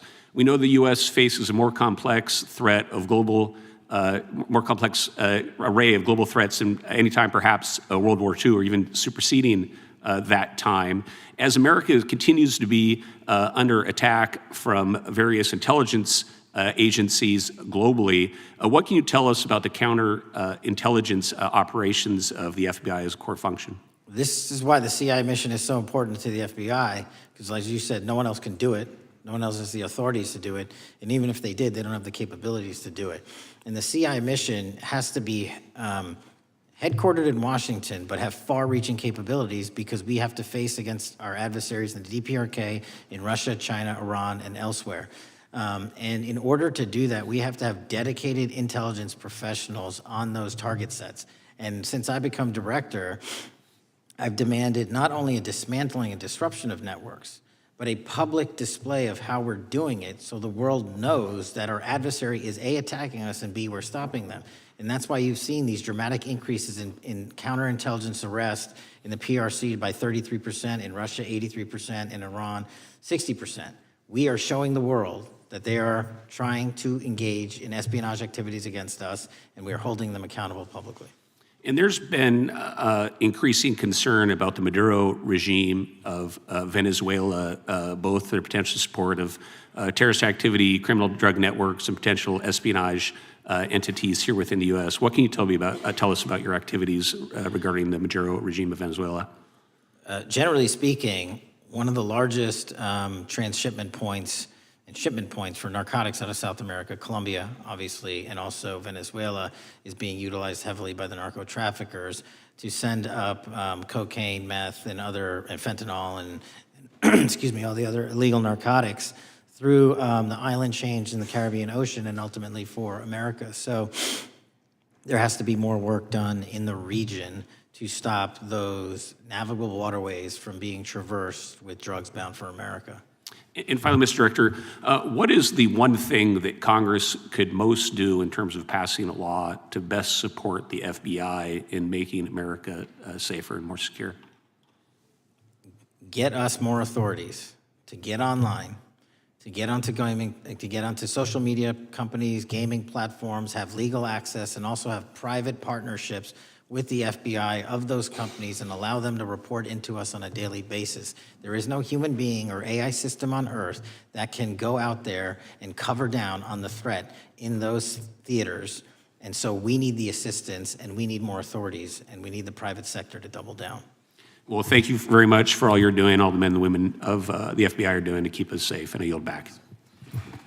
Gentleman yields back. Got a UC request from the gentleman from Arizona. Thank you, Mr. Chairman. I have an article titled, FBI Flooded with Record Number of New Agent Applications Kash Patel's First Month. The FBI saw 5,577 new agent applications in March and more than 10,000 since January. Without objection. The gentleman from Kansas is recognized. Thank you, Mr. Chairman, and Director, thank you for being here. I have listened carefully to all the discussion in this hearing. I've reached two top-line conclusions. First, I am glad I don't have your job. And second, I am glad you do. Thank you for being willing to step up and serve in this role. I'd like to plow a little bit of ground that we've not spent a lot of time on so far and explore. You mentioned, and I'm well aware of your strong commitment to partnering with state and local law enforcement authorities. Obviously, one of the missions is in the counter-drug space. Another is in the forensic laboratory space, where both you and a lot of local and state agencies cooperate in terms of evidence analysis. From the state side, programs such as the HIDA programs, very, very important in counter-drug, such as the Coverdell grants, very, very important in maintaining state laboratory capacities. Would I be correct in concluding that if we are able to maintain robust funding for those types of programs, including both Coverdell and HIDA, that would contribute to the safety of the United States and to your mission? Absolutely. Director, you have talked a little bit about some of the counter-drug work that you've been doing. One thing we haven't talked about yet, the President, in one of his first actions upon taking office back in January, designated a number of the cartels as foreign terrorist organizations. That's not just a paper transaction. I believe the list has been expanded since those first actions. In terms of America's military engagement with the cartels abroad, in terms of our intelligence engagement with them abroad, that designation has had real meaning and has affected some of the thinking and approaches of our military and our intelligence community. Can you talk a bit about how that designation might be affecting or should be affecting the FBI's approach to dealing with the domestic activities of the cartels? The simple way to analogize it is after 9/11 and the manhunt for the foreign terrorist organizations overseas in places like Afghanistan and Iraq, the FBI received certain authorities to go out there and dedicate a mission to go after them both lawfully and investigatorially and collect evidence and provide it to our agent or agency partners. Once the foreign terrorist organization designation was labeled over to the Mexican drug cartels, we can now do that here, and in Mexico, and in Colombia, and in Venezuela, and anywhere else they are. And so that's the best analogy I have. What we're able to do is take our counterterrorism platform, traditionally used for global terrorist manhunting, and bring it into this hemisphere against a very real threat, which is the drug traffickers, and they are foreign terrorist organizations. So we just have so many more resources and authorities now directed at them. So, for example, Director, in the regions, from the vantage point of local law enforcement, there are structures that have historically handled those partnerships separately. HIDA, for example, is an example on the drug trafficking side. The JTTFs are an example on the terrorism side. How is the thinking evolving in terms of on a regional basis, either merging or not merging those structures now that the targets in many ways are merged? So the JTTFs are kind of our forward operating base across every single state in this country to take on that mission. And anytime you're labeled a foreign terrorist organization, you come right under the authorities of the JTTF, the task force officers, and the state and local level police work that gets done in those JTTFs. And the Homeland Security Task Force layer on top of that, I think 25 or 30 across the country, specifically working with DHS and Secretary Noem to go after the drug trafficking foreign terrorist organizations because they have unique capabilities and authorities dedicated to that mission. And so that's the beauty of the HSTFs. Let me ask you an adjacent question, Director. I noticed in your written testimony, I don't think we've talked about it yet, you brought to our attention an expiring authority. It's in 6 U.S.C. 124N with respect to counter-UAS drones. You point out that that authority expires in statute at the end of this month, and you impressed upon us your interest in seeing it extended in some manner. Can you talk a little bit about the FBI's role in counter-UAS work over American airspace? I represent a district that's going to host some of the FIFA World Cup activities coming up. We're obviously very interested in security, and there are limits on what our state and local authorities have the capacity to do or what our military has the capacity to do once the threat is domestic. So it's critically important. Both the FBI and DHS have those capabilities. I'll speak to the FBI, of course, only. And you raised the World Cup, and that's exactly what we need it for. The Club World Cup, which just happened, was 32 games in at least a dozen different cities across the country, the largest sporting events consecutively in American history. And we used our counter-drone capabilities to not only inspect and secure stadium locations, but where fans were hovering and we call base camps. And thankfully, because of the success of the FBI and DHS, we had no significant security incidences. And flipping to the World Cup, which is going to be 3 times as large, and obviously the largest we've ever had, and blending into the LA Olympics in '28, our counter-UAS capabilities are going to be the ones that are able us to have literal bird's-eye view of the threat dynamic around so many of these cities, which are going to see literally tens and hundreds of thousands of people flock to them. So we have to have it. And making sure the bad guys don't have the same. Exactly. Very good. I yield back and thank you. Gentleman yields back. Director, you've been amazing. You've been here 4 hours and 41 minutes without a break. We appreciate that. I think we have one more member, a few UC requests, and then you can we'll let you go. But we appreciate that. The gentleman from Texas is recognized. Thank you again for taking the time, Director Patel, and for Chairman Jordan for holding this hearing. Thank you for depoliticizing the FBI and getting it back to its original mission as well. Director Patel, do you agree that we have a problem in the United States with politically motivated violence? Absolutely. And I very much agree. I think we can all agree that political violence is wrong, it's evil, regardless of which side it comes from, and that we can all adamantly and vehemently reject it, or we certainly should. But one of the things that we've noticed recently is that affinity and tolerance for political violence is not equally distributed on both sides of the aisle. In fact, right now, social media is filled with leftists who are cheering on the murder of an iconic conservative political figure, Charlie Kirk. And it's not just random people on Twitter doing this now. There's a YouGov poll released just a few days ago, which stated that 25% of those who identify as very liberal believe that political violence can sometimes be justified. That's far too many, is it not? It is. One is far too many. One is far too many. That's right. Only 3% of very conservatives said the same thing, and we can agree that 3% is far too many. But there's an astounding difference between 25% on the left accepting and tolerating political violence and 3% on the right. I would hope that our colleagues on the other side of the aisle would also recognize that there is a systemic problem on their side of the aisle with tolerance for violence against people with whom they politically disagree, that there is a cultural rot on their side of the aisle that needs to be addressed desperately. Would you agree with that? Yes. One of the more astounding aspects of this is that it's not just people. This comes from the very top, from their political leaders. Just a few days ago, a member of Congress of this body, Ilhan Omar, shared a video on her social media account about Charlie Kirk's murder, and I'll quote what it said. It said, "Charlie Kirk was Dr. Frankenstein, and his monster shot him through the neck." In other words, Charlie had it coming to him. The words that he said naturally led to his assassination. I mean, that is a reprehensible thing for a member of Congress to say, to suggest, to promote in any capacity. And there are people across this country who are losing their jobs for far less than this. And that, by the way, is a just response to acceptance and tolerance of political violence. It's amazing to me that the political left today, who were the originators and the cheerleaders of cancel culture, now have the backbone to attack conservatives for defending their assassinated friend. But there's a key difference here.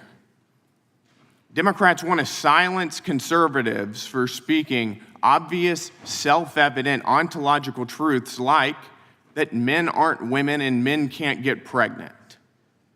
That seems pretty basic. That seems like a basic truth that we should all be able to agree on. Republicans, by contrast, are recognizing that a constitutional republic depends on the free and open exchange of ideas that we can debate without violence, and that assassinating a political rival is evil, it's wrong, and it should not be glorified or promoted or justified in any way, including in the way that Congresswoman Ilhan Omar did.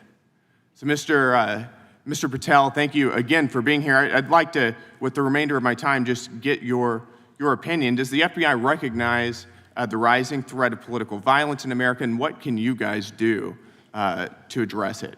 Yes, we do, and what we can do to address it, Congressman, is we need to get online partnerships with these companies in the public space, on these gaming sites, and on these social media sites. As I was saying earlier, there is no way to triage the amount of information generated on these sites by the FBI alone. And we need the public-private partnership. And there's another law that's expiring, I think, at the end of this month, which I believe we need renewed, that allows private sector companies to report into the FBI without liability for criminal investigatory purposes. And that's the kind of stuff we need to keep going. Got it. Thank you, Director Patel. We really appreciate it. Thank you. Gentleman yields back. Mr. Chairman. Gentleman from Arizona. I have some UCs. Gentleman state his request. Thank you. The first one is a piece entitled Review of Domestic Terrorism After Kirk's Murder Shows Biden Politicized Issue, the Intel, and Fudged the Data. Without objection. Thank you. Make a motion to table. Oh, no, we got to recognize the ranking member for his motion. It's just a UC request. The gentleman's recognized for a UC request. Thank you, Mr. Chairman. This is the ADL report issued February 21, 2025, titled Murder and Extremism in the United States in 2024, concluding that for the third year in a row, every single extremist-related murder in the United States in 2024 was committed by right-wing extremists, 8 of the 13 involving white supremacists and 5 having connections to far-right anti-government extremists. Without objection. Gentlelady from Pennsylvania is recognized for unanimous consent. Yes, thank you. I have a couple articles here. First is a New York Post article, July 17th, 2025. Democratic Senator Ron Wyden claims big Epstein file full of actionable information locked in Treasury Department drawer. Without objection. This is The Guardian, May 18th, 2023. Deutsche Bank agrees to pay $75 million to settle Jeffrey Epstein lawsuit. Without objection. This is Fox Business, September 10th, 2025. JP Morgan processed over $1 billion for Jeffrey Epstein despite internal concerns over sex offender status. Without objection. And New York Times, Bank of America flagged suspicious payments to Epstein only after he died. Without objection. Okay, and I also have a motion, Mr. Chair. Lady was recognized. We're going to come back to the motion. I thought it was made by Mr. But I want to dismiss our witness. Could we do the motions before he goes? What, I just wanted to press the motion I originally yeah, had. we're going to bring that up. Is that what this is? 4 banks. Are you doing that? No, this is another motion. Okay, well, I'm going to recognize first the gentleman because we held that motion in advance. I still have the UC, Mr. Chairman. Thank you, Mr. Chairman. So look, there are 4 banks, JP Morgan, Bank of New York, Bank of America, and Deutsche Bank. Yeah, but the gentleman can state his motion. Yeah, but the motion is to subpoena the CEOs of these 4 banks to bring in all records relating to their relationship to Jeffrey Epstein and to produce all records reflecting it. These 4 banks have flagged to the government $1.5 billion in suspicious transactions relating to the sex trafficking I move the crimes. table. Mr. Diamond just released a statement saying he would be Chairman, happy to comply. Mr. Chairman, you don't need The the, motion to table, the motion offered by the gentleman from Maryland, the motion to table is not debatable. The question occurs on the motion to table. Those in favor say aye. Aye. Those opposed, no. No. Opinion of the chair, the ayes have it. The motion is tabled. I'd like a recorded vote if we could, Mr. Recorded vote being requested. The clerk will call. Well, we got to get the clerk here. Oh, the clerk's right here. Wonderful. Clerk will Mr. call the Jordan? roll. Yes. Mr. Jordan votes yes. Mr. Isa? Mr. Biggs? Mr. Biggs votes aye. Mr. McClintock? Mr. McClintock votes aye. Mr. Tiffany? Mr. Massey? Mr. Roy? Mr. Roy votes aye. Mr. Fitzgerald? Mr. Klein? Mr. Klein votes aye. Mr. Gooden? Mr. Van Drew? Mr. Nels? Mr. Nels votes yes. Mr. Moore? Mr. Moore votes yes. Mr. Kiley? Ms. Hageman? Ms. Lee? Mr. Hunt? Mr. Fry? Mr. Grothman? Mr. Grothman votes aye. Mr. Knott? Mr. Knott votes aye. Mr. Harris? Mr. Harris votes aye. Mr. Onder? Mr. Onder votes aye. Mr. Schmidt? Mr. Schmidt votes aye. Mr. Gill? Mr. Gill votes aye. Mr. Baumgartner? Mr. Raskin? No. Mr. Raskin votes no. Mr. Nadler? No. Mr. Nadler votes no. Ms. Lofgren? No. Ms. Lofgren votes no. Mr. Cohen? Mr. Johnson? No. Mr. Johnson votes no. Mr. Swallow? No. Mr. Swallow votes no. Mr. Liu? Ms. Jayapal? Mr. Correa? Ms. Scanlon? Ms. Scanlon votes no. Mr. Neguse? Mr. Neguse votes no. Ms. McBath? Ms. McBath votes no. Ms. Ross? Ms. Ross votes no. Ms. Ballant? Ms. Ballant votes no. Mr. Garcia? Mr. Garcia votes no. Ms. Kamlager-Dove? Mr. Moskowitz? Mr. Moskowitz votes no. Mr. Goldman? Mr. Goldman? Ms. Crockett? No. Ms. Crockett votes no. Gentleman from Texas, Mr. Gooden. Mr. Gooden? You're a no. You're a no. Lance? Yes. Mr. Gooden votes yes. Mr. Chairman, how am I recorded? Gentleman from New York. Mr. Goldman, you're not recorded. No. Mr. Goldman votes no.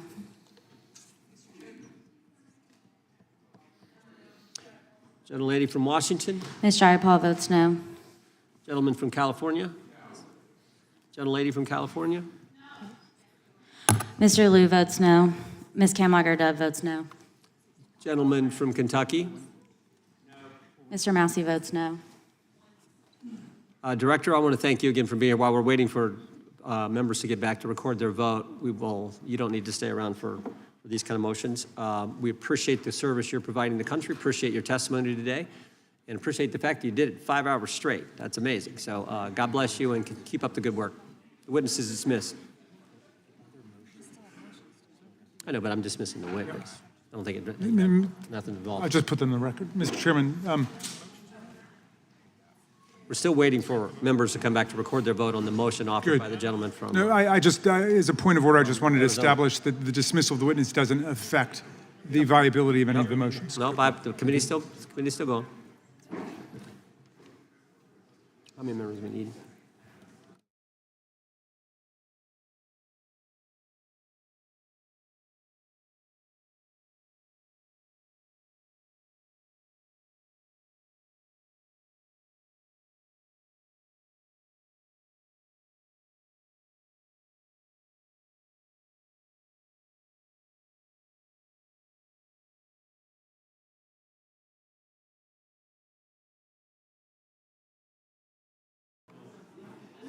Madam Clerk, point of order. What is the current vote? Point of order. The vote is open. We will be waiting for members to get back to record their vote. Gentleman from Wisconsin is recognized. Mr. Fitzgerald votes aye. Gentleman from California is recognized. Mr. Kiley votes aye. The gentleman from California, I think, Mr. Chairman, is seeking to be recognized. Mr. Correa? Mr. Correa votes no.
Mr. Chairman, point of order. Gentleman may state his point. A number of members have conflicting markups and committee hearings going on right now, and I'm just wondering, how long are we going to hold this open? My read on the vote is that right now it's 18 of 14? 17? It's 1916. 19 to 16? We're going to give members an opportunity. As you point out, as the ranking member points out, members have numerous obligations, different committees going on, but we want to give everyone an opportunity to record their vote, and that's why we're waiting. Mr. Chair, point of order. We'll state her point of order. Couldn't we just be debating instead of sitting here waiting? There's a motion on the table. There was a motion offered by the ranking member, a motion to table offered by a member, and that's what's on the table right Mr. now. Vendry, you are not recorded. Mr. Vendry votes yes. Right.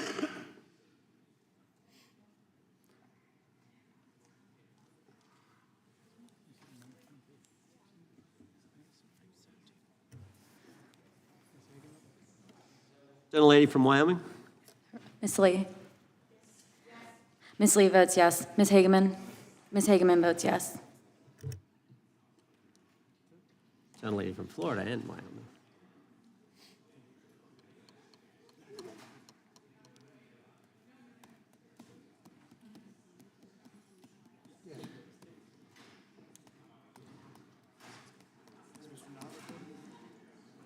Mr. Knott, you're recorded as yes.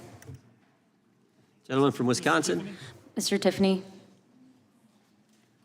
Mr. Tiffany votes aye. Clerk will report. Mr. Chairman, there are 20 ayes and 19 noes. The ayes have it. The motion is tabled. The gentlelady is recognized from Pennsylvania. Thank you, Mr. For what Ch- purpose? I have a motion.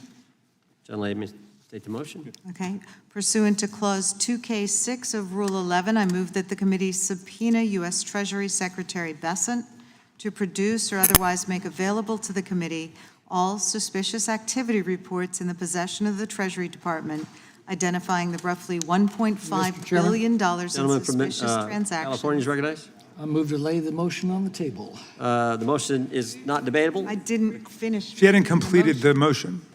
Is it proper to cut it off before it's completed, Mr. Chairman? Finish your last sentence there. The gentlelady can finish. Okay, so we're asking them to identify the roughly $1.5 billion in suspicious transactions related to the sex trafficking crimes of Epstein, Maxwell, and their co-conspirators. And as we know, Mr. Chairman. Mr. Patel said that the Treasury Gentleman's might recognized. have Move to that lay the information. motion on the table. Yep. The motion is not debatable. The question occurs on the motion to table. Those in favor say aye. Aye. Those opposed, no. I request a recorded vote. Recorded vote being requested. The clerk will call the roll. Mr. Jordan? Yes. Mr. Jordan votes yes. Mr. Issa? Yes. Mr. Issa votes yes. Mr. Biggs? Mr. Biggs votes aye. Mr. McClintock? Mr. McClintock votes aye. Mr. Tiffany? Mr. Tiffany votes aye. Mr. Massey? Mr. Massey votes no. Mr. Roy? Mr. Roy votes aye. Mr. Fitzgerald? Mr. Fitzgerald votes aye. Mr. Klein? Mr. Klein votes aye. Mr. Gooden? Mr. Gooden votes aye. Mr. Van Drew? Yes. Mr. Van Drew votes yes. Mr. Nels? Mr. Nels votes yes. Mr. Moore? Mr. Moore votes yes. Mr. Kiley? Mr. Kiley votes aye. Ms. Hageman? Ms. Hageman votes aye. Ms. Lee? Ms. Lee votes aye. Mr. Hunt? Mr. Fry? Mr. Fry votes aye. Mr. Grothman? Mr. Grothman votes aye. Mr. Knott? Mr. Knott votes aye. Mr. Harris? Mr. Harris votes aye. Mr. Onder? Mr. Onder votes aye. Mr. Schmidt? Mr. Schmidt votes aye. Mr. Gill? Mr. Gill votes aye. Mr. Baumgartner? Mr. Baumgartner votes aye. Mr. Raskin? No. Mr. Raskin votes no. Mr. Nadler? No. Mr. Nadler votes no. Ms. Lofgren? Ms. Lofgren votes no. Mr. Cohen? Mr. Johnson? Mr. Johnson votes no. Mr. Swalwell? Mr. Swalwell votes no. Mr. Liu? Ms. Jayapal? Mr. Correa? Ms. Scanlon? No. Ms. Scanlon votes no. Mr. Neguse? Ms. McBath? Ms. Ross? Ms. Ross votes no. Ms. Ballant? Ms. Ballant votes no. Mr. Garcia? Mr. Garcia votes no. Ms. Kamlager-Dove? Mr. Moskowitz? Mr. Goldman? Mr. Goldman votes no. Ms. Crockett? No. Ms. Crockett votes no. Ms. Jayapal votes no. Gentlelady from California. Ms. Kamlager-Dove is not recorded. Ms. Kamlager-Dove votes no. Gentleman from California. Mr. Liu, you are not recorded. Mr. Liu votes no. Mr. Moskowitz? Mr. Moskowitz votes no.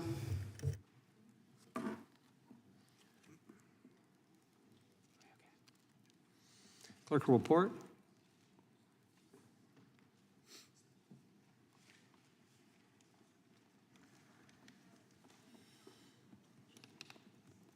Mr. Chairman, there are 23 ayes and 16 noes. Motion to table carries. Mr. Chairman, I have a motion. Gentleman can state his motion, is recognized to state his motion. Great. I hope that champion of free speech, Mr. McClintock, lets me read it. Mr. Chairman, pursuant to Clause 2K6 of Rule 11, I move that the committee subpoena Deputy FBI Director Dan Bongino to produce and testify what the director is unwilling to discuss and share with Congress, the files related to Jeffrey Epstein, including witness interview records, including FBI Forms 302, search warrant materials, records relating to the initiation of investigations, records relating to financial transactions and payments, evidence collected from wiretaps. The FBI director said today that they've already released these documents. Bongino has reportedly considered resigning from his position over the refusal to release the full Epstein files. I'm delighted to Perhaps there'll see be that more my forthcoming. colleague can read, and I move to lay his motion on the table. Motion is not debatable. The question occurs on the motion to table. Those in favor will say aye. Aye. Those opposed, no. No. Opinion of the chair, the ayes have it, and the motion is tabled. I also can call for a vote, Mr. Chairman, recorded vote. Recorded vote being requested. The clerk will report, or will, excuse me, call the roll. Mr. Jordan? Yes. Mr. Jordan votes yes. Mr. Issa? Yes. Mr. Issa votes yes. Mr. Biggs? Mr. Biggs votes aye. Mr. McClintock? Mr. McClintock votes aye. Mr. Tiffany? Mr. Massey? Mr. Massey votes no. Mr. Roy? Mr. Roy votes aye. Mr. Fitzgerald?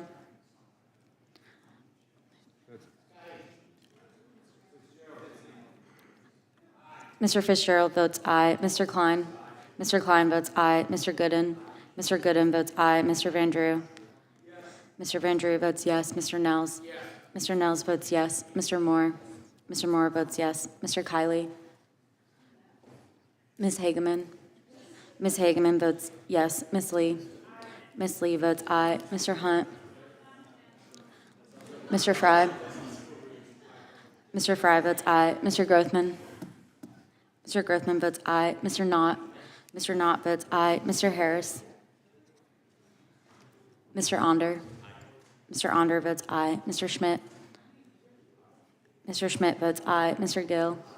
Mr. Gill votes aye. Mr. Baumgartner? Mr. Baumgartner votes aye. Mr. Raskin? No. Mr. Raskin votes no. Mr. Nadler? Mr. Nadler votes no. Ms. Lofgren? Ms. Lofgren votes no. Mr. Cohen? Mr. Johnson? Mr. Johnson votes no. Mr. Swalwell? Mr. Swalwell votes no. Mr. Liu? Mr. Liu votes no. Ms. Jayapal? Ms. Jayapal votes no. Mr. Correa? Ms. Scanlon? Ms. Scanlon votes no. Mr. Neguse? Ms. McBath? Ms. Ross? Ms. Ross votes no. Ms. Ballant? Ms. Ballant votes no. Mr. Garcia? Mr. Garcia votes no. Ms. Kamlager-Dove? Ms. Kamlager-Dove votes no. Mr. Moskowitz? Mr. Moskowitz votes no. Mr. Goldman? Mr. Goldman votes no. Ms. Crockett? No. Ms. Crockett votes no.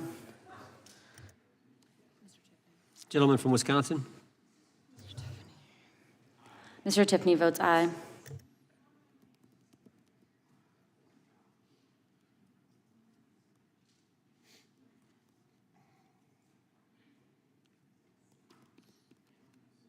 Clerk will report. Mr. Chairman, there are 21 ayes and 16 noes. Motion to table is successful. That concludes today's. Nope, I've got one. The gentlelady from Texas is recognized. Thank you, Mr. Chair.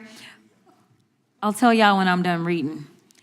Mr. Chair, pursuant to Clause 2K6 of Rule 11, I move that the committee subpoena the head of the Bureau of Prisons, William K. Marshall, to discuss and produce all records relating to the transfer of Jeffrey Epstein, co-conspirator and child sex trafficker, Ghislaine Maxwell, in apparent violation of BOP policies regarding sex offenders to include all BOP communications with DOJ, FBI, and the White House. BOP transferred Maxwell to a minimum security Mr. camp Chairman. following her interview with from President Trump's California is former recognized. personal Move to lay the motion attorney on the table. and now There's Deputy been a motion- Attorney General Todd Blanche. Motion to I am table done is reading not now. debatable. This question occurs on the motion to table. Those in favor will say aye. Aye. Those opposed, no. No, Opinion of the chair, the ayes have it. I'd ask for a recorded Recorded vote. vote being requested. The clerk will call the roll. Mr. Jordan? Yes. Mr. Jordan votes yes. Mr. Issa? Mr. Issa votes yes. Mr. Biggs? Mr. Biggs votes aye. Mr. McClintock? Aye. Mr. McClintock votes aye. Mr. Tiffany? Aye. Mr. Tiffany votes aye. Mr. Massey? No. Mr. Massey votes no. Mr. Roy? Mr. Roy votes aye. Mr. Fitzgerald? Mr. Fitzgerald votes aye. Mr. Klein? Mr. Klein votes aye. Mr. Gooden? Mr. Gooden votes aye. Mr. Van Drew? Mr. Van Drew votes yes. Mr. Nels? Mr. Nels votes yes. Mr. Moore? Mr. Moore votes yes. Mr. Kiley? Ms. Hageman? Ms. Hageman votes yes. Ms. Lee? Ms. Lee votes aye. Mr. Hunt? Mr. Fry? Mr. Fry votes aye. Mr. Grothman? Mr. Grothman votes aye. Mr. Knott? Mr. Harris? Mr. Knott? Mr. Knott votes aye. Mr. Harris? Mr. Onder? Mr. Onder votes aye. Mr. Schmidt? Mr. Schmidt votes aye. Mr. Gill? Mr. Gill votes aye. Mr. Baumgartner? Mr. Baumgartner votes aye. Mr. Raskin? Mr. Raskin votes no. Mr. Nadler? Mr. Nadler votes no. Ms. Lofgren? Ms. Lofgren votes no. Mr. Cohen? Mr. Johnson? Mr. Johnson votes no. Mr. Swalwell? Mr. Swalwell votes no. Mr. Liu? Mr. Liu votes no. Ms. Jayapal? Ms. Jayapal votes no. Mr. Correa? Ms. Scanlon?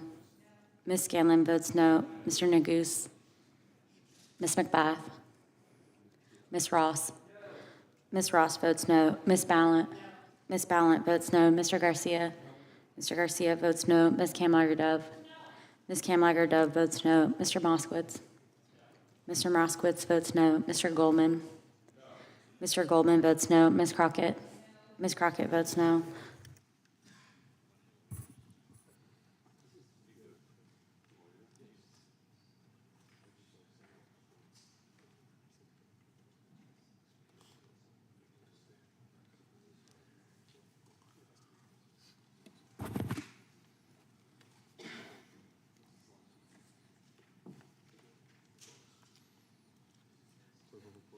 Clerk will report. Mr. Chairman, there are 21 ayes and 6 noes. The motion to table is agreed to. Mr. Chairman, point of inquiry. Gentleman can state his point. Am I correct that the House Oversight Committee, led by Chairman Comer, is issuing significant number of subpoenas along the lines of some of the things we've been talking about today, but in general terms, pursuing a lot of the questions that are being raised here today and others? That is accurate, and specifically the SARs, they're actually getting the SARs from the Treasury Department, which is something that we think is important.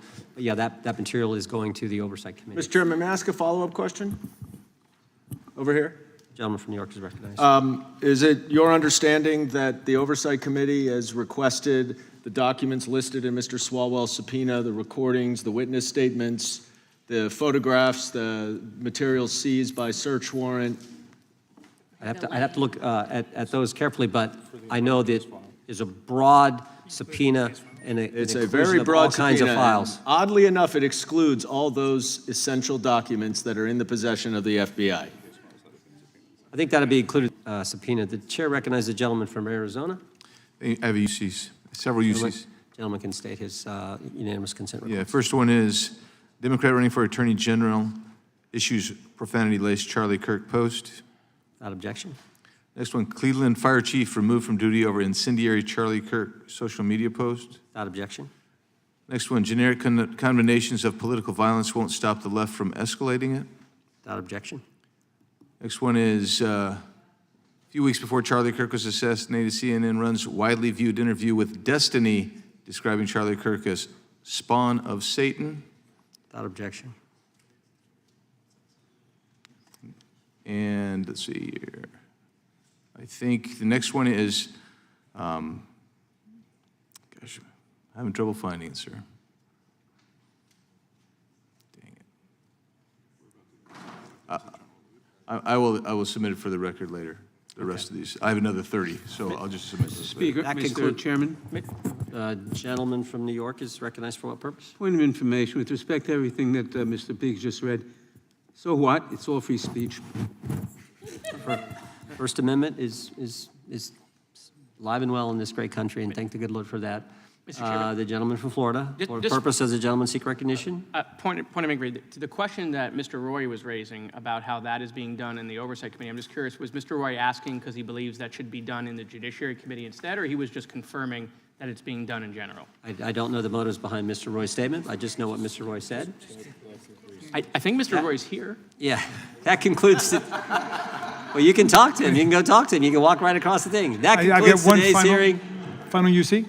Man, this is a record day for UCs. Go ahead. The gentleman from Maryland is recognized for the Timeline. final UC. Thank you. This is it. Timeline suggests Trump team changed its tune on Epstein files after Trump was told he was in them. CNN Politics. Without objection, all members will have 5 legislative days to submit additional written questions for the witness or additional materials for the record. Without objection, the hearing is adjourned.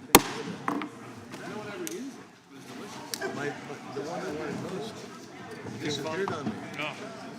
It was there. I had it. Kate and Sarah.